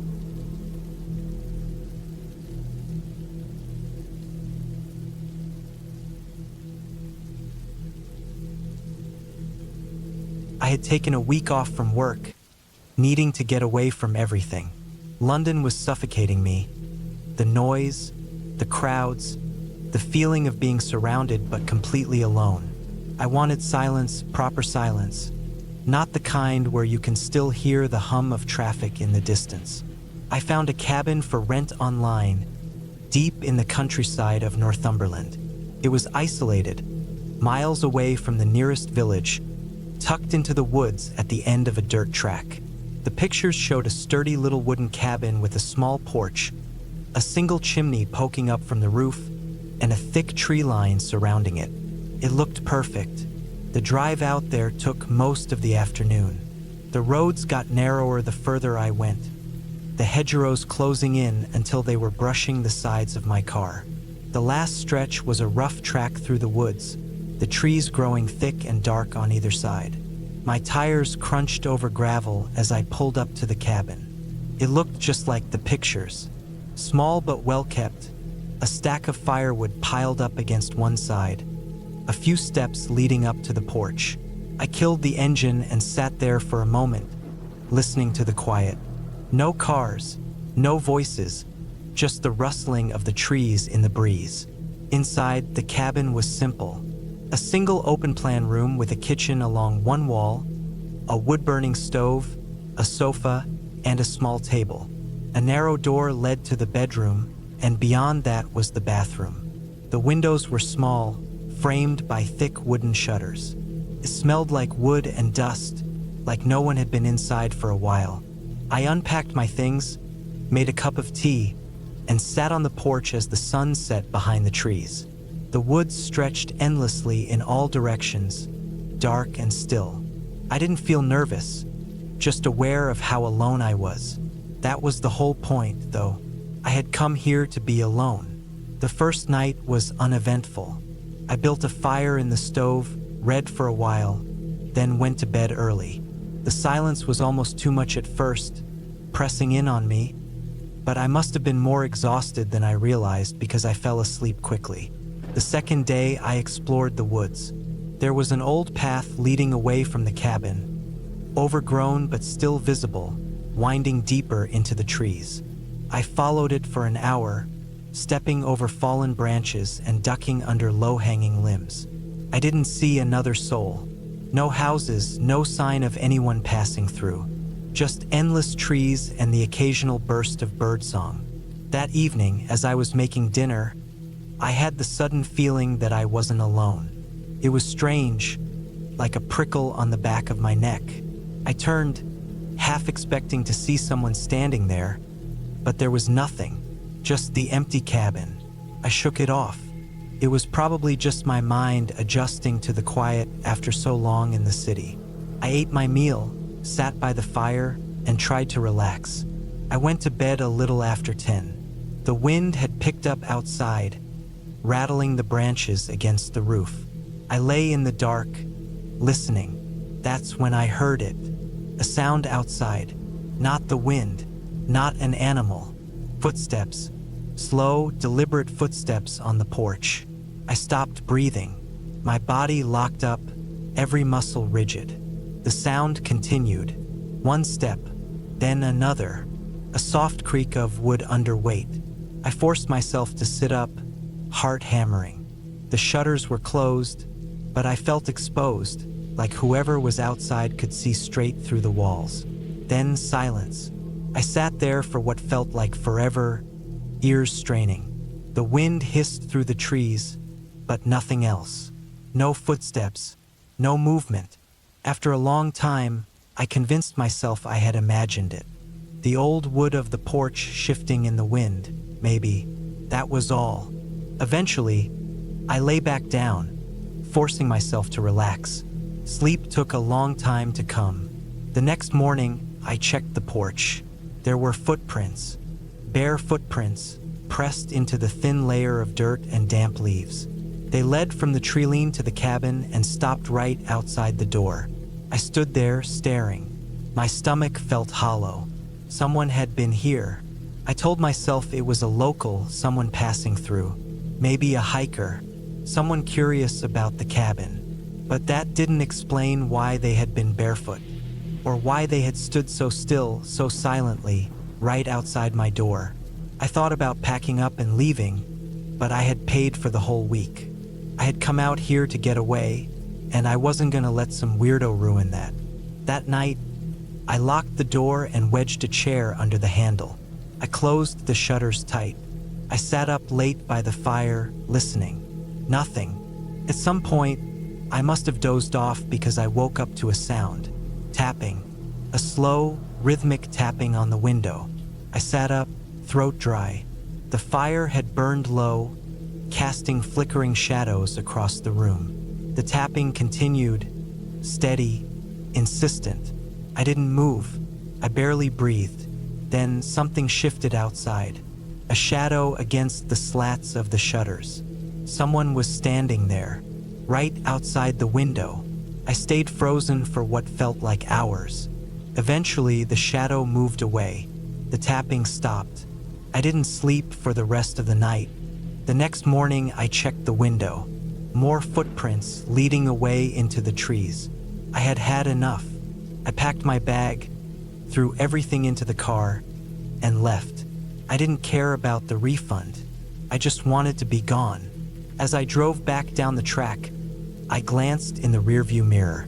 There, standing at the edge of the trees, was a woman. She was barefoot, dressed in something pale and tattered. Her skin was dirty, her hair hanging in loose, tangled strands. She was watching me. I didn't slow down. I didn't stop. I just kept driving. I don't know who she was. I don't know why she was there, why she had stood outside my cabin, tapping on the window in the middle of the night. I don't want to know. I just know I will never go back to that place. Never again.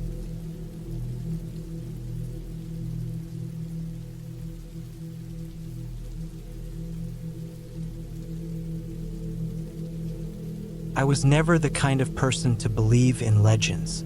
I spent my whole life outdoors, hunting, hiking, camping in places most people wouldn't step foot in.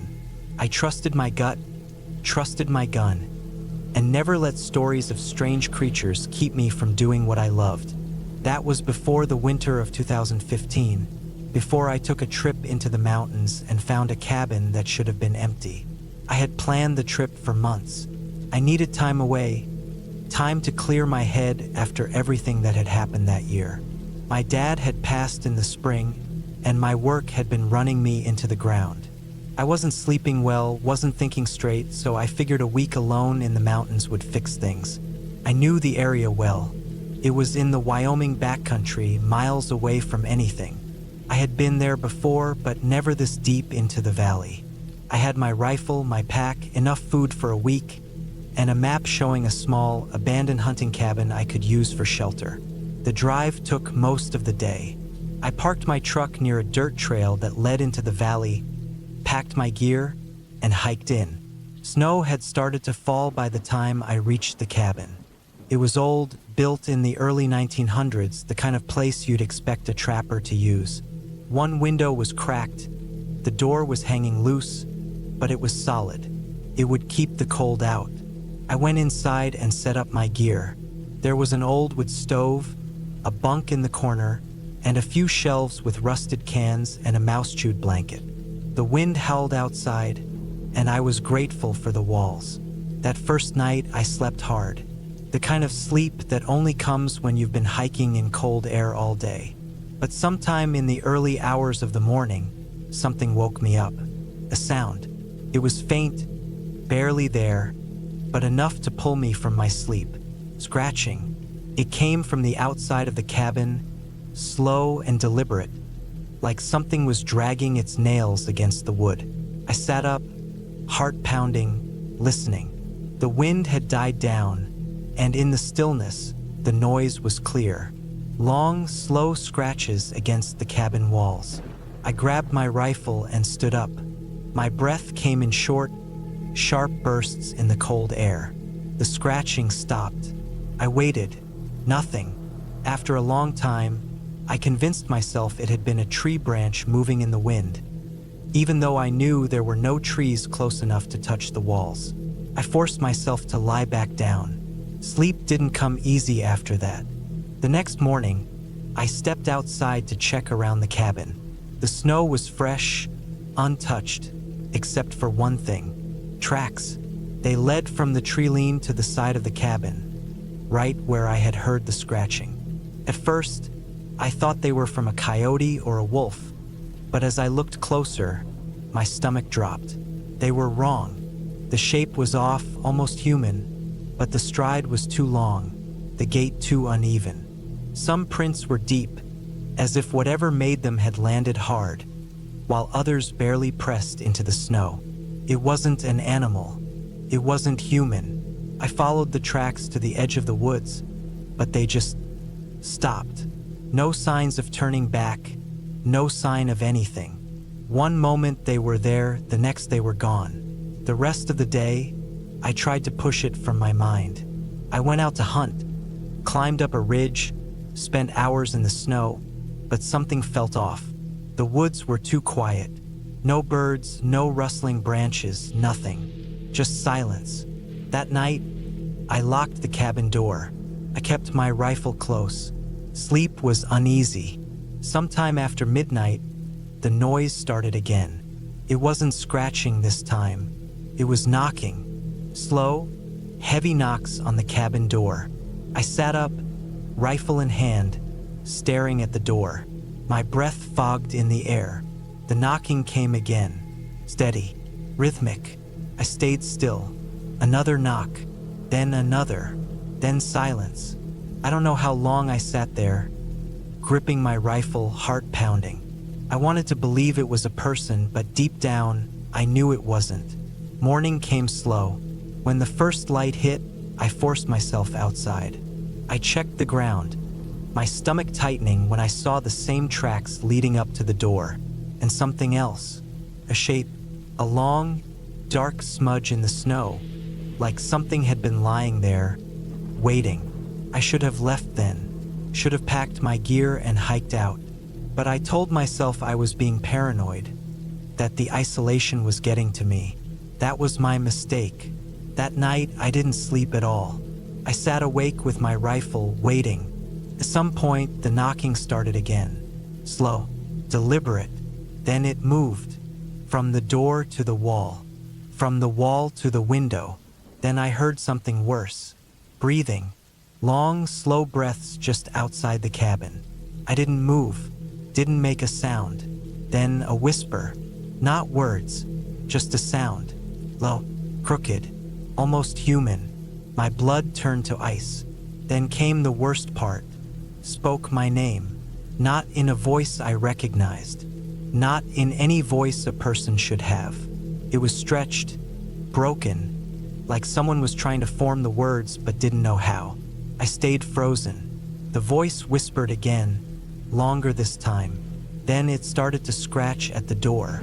I don't remember much after that. Just sitting there, staring at the door, my mind running through every possibility, every explanation.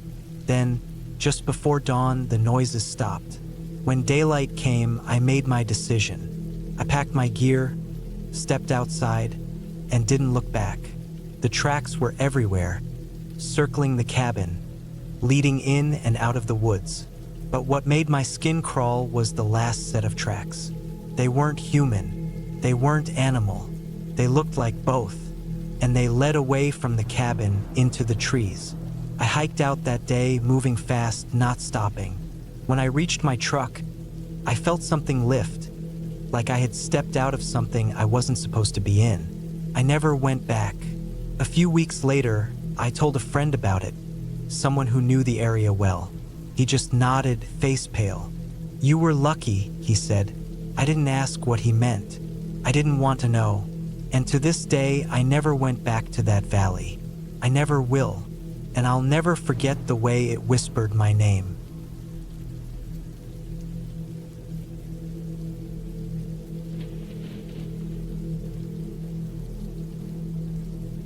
I never thought much about fear until I spent that week alone in the cabin. Before that, fear was an abstract thing, something that belonged in the minds of others, something I could dismiss as paranoia or overreaction. I wish I could go back to that way of thinking, because now, after what happened, I know fear in a way I never did before. A real, tangible thing that lingers even after the danger has passed. It was the fall of 2016. I had just turned 34, and I needed a break from life. Work was getting overwhelming, and I had been dealing with a bad breakup that left me feeling like I had no real direction. My uncle owned an old hunting cabin out in the Oregon wilderness, miles from the nearest town. He rarely used it, and when I asked if I could stay there for a week, he didn't hesitate to hand me the keys. "Good place to clear your head," he had said. Looking back, I should have read between the lines. I packed light, just enough food, water, and supplies to last the week. I brought my hunting rifle, a couple of good knives, and some firewood in case the stockpile at the cabin was low. The drive was long, the last hour spent on a dirt road that twisted through thick pines, the kind of place where radio signals fade and the world feels distant. By the time I pulled up in front of the cabin, the sun was dipping behind the trees, casting long shadows over the clearing. The place was old but sturdy. A single-room structure with a loft for sleeping, a wood stove, and a porch that overlooked a small clearing. Behind it was a shed, likely filled with rusting tools and forgotten supplies. The nearest neighbor was at least 10 miles away, and the isolation was exactly what I had wanted. The first night passed quietly. I made a fire, cooked some beans, and sat outside, listening to the sounds of the forest. Owls hooted, crickets chirped, and somewhere far off, a coyote howled. I felt at peace, like I had finally escaped the weight of my life. I went to bed early, the fire crackling softly as I drifted off to sleep. The next morning, I explored the area, following an old trail that led deeper into the woods. I found an abandoned fire pit, probably used by hunters, and a small creek with clear water. It was the kind of place where time felt slower, where the world outside didn't matter. But something was off. I couldn't put my finger on it at first. It was just a feeling, a nagging sense that I wasn't alone. That night, the feeling grew stronger. I was sitting by the fire when I heard it. The crunch of leaves, the snap of a twig. Something was moving just beyond the tree line. I held still, my rifle resting on my lap. My breath was slow, controlled. The sound stopped, and I stared into the dark, trying to make out any movement. Nothing, just the trees swaying slightly in the breeze. I told myself it was an animal, maybe a deer or a raccoon, but I locked the cabin door before I went to sleep. The third day, I went hunting. I followed a trail deeper into the woods, rifle in hand, searching for game. But as I moved through the trees, I kept getting this feeling like I was being watched. Every so often, I would stop and listen, but the only sound was the wind through the branches. Still, my gut told me something wasn't right. I caught a rabbit late in the afternoon, cleaned it, and set it over the fire that evening. As the meat cooked, I kept glancing toward the woods, half expecting to see something staring back at me. The unease was growing, pressing against me like a weight on my chest. Then I saw it, a shape in the trees just at the edge of the firelight. Tall, motionless, watching. My stomach turned to ice. I grabbed my rifle, heart pounding, but when I blinked, it was gone. I told myself it was just my mind playing tricks on me, but I couldn't shake the fear, the deep, primal certainty that I wasn't alone. That night, I barely slept. Every noise outside made my skin crawl. I kept my rifle close, my ears straining for any sign of movement. At some point, exhaustion took over, and I drifted into uneasy sleep. I woke up to the sound of footsteps on the porch. My blood went cold. I sat up slowly, reaching for my rifle. The footsteps stopped. I held my breath, listening. Then, a soft tap against the wooden door. Not knocking, just tapping. I stayed perfectly still. My mind was screaming at me to do something, but I couldn't move. Another tap, and then silence. Minutes passed, maybe an hour.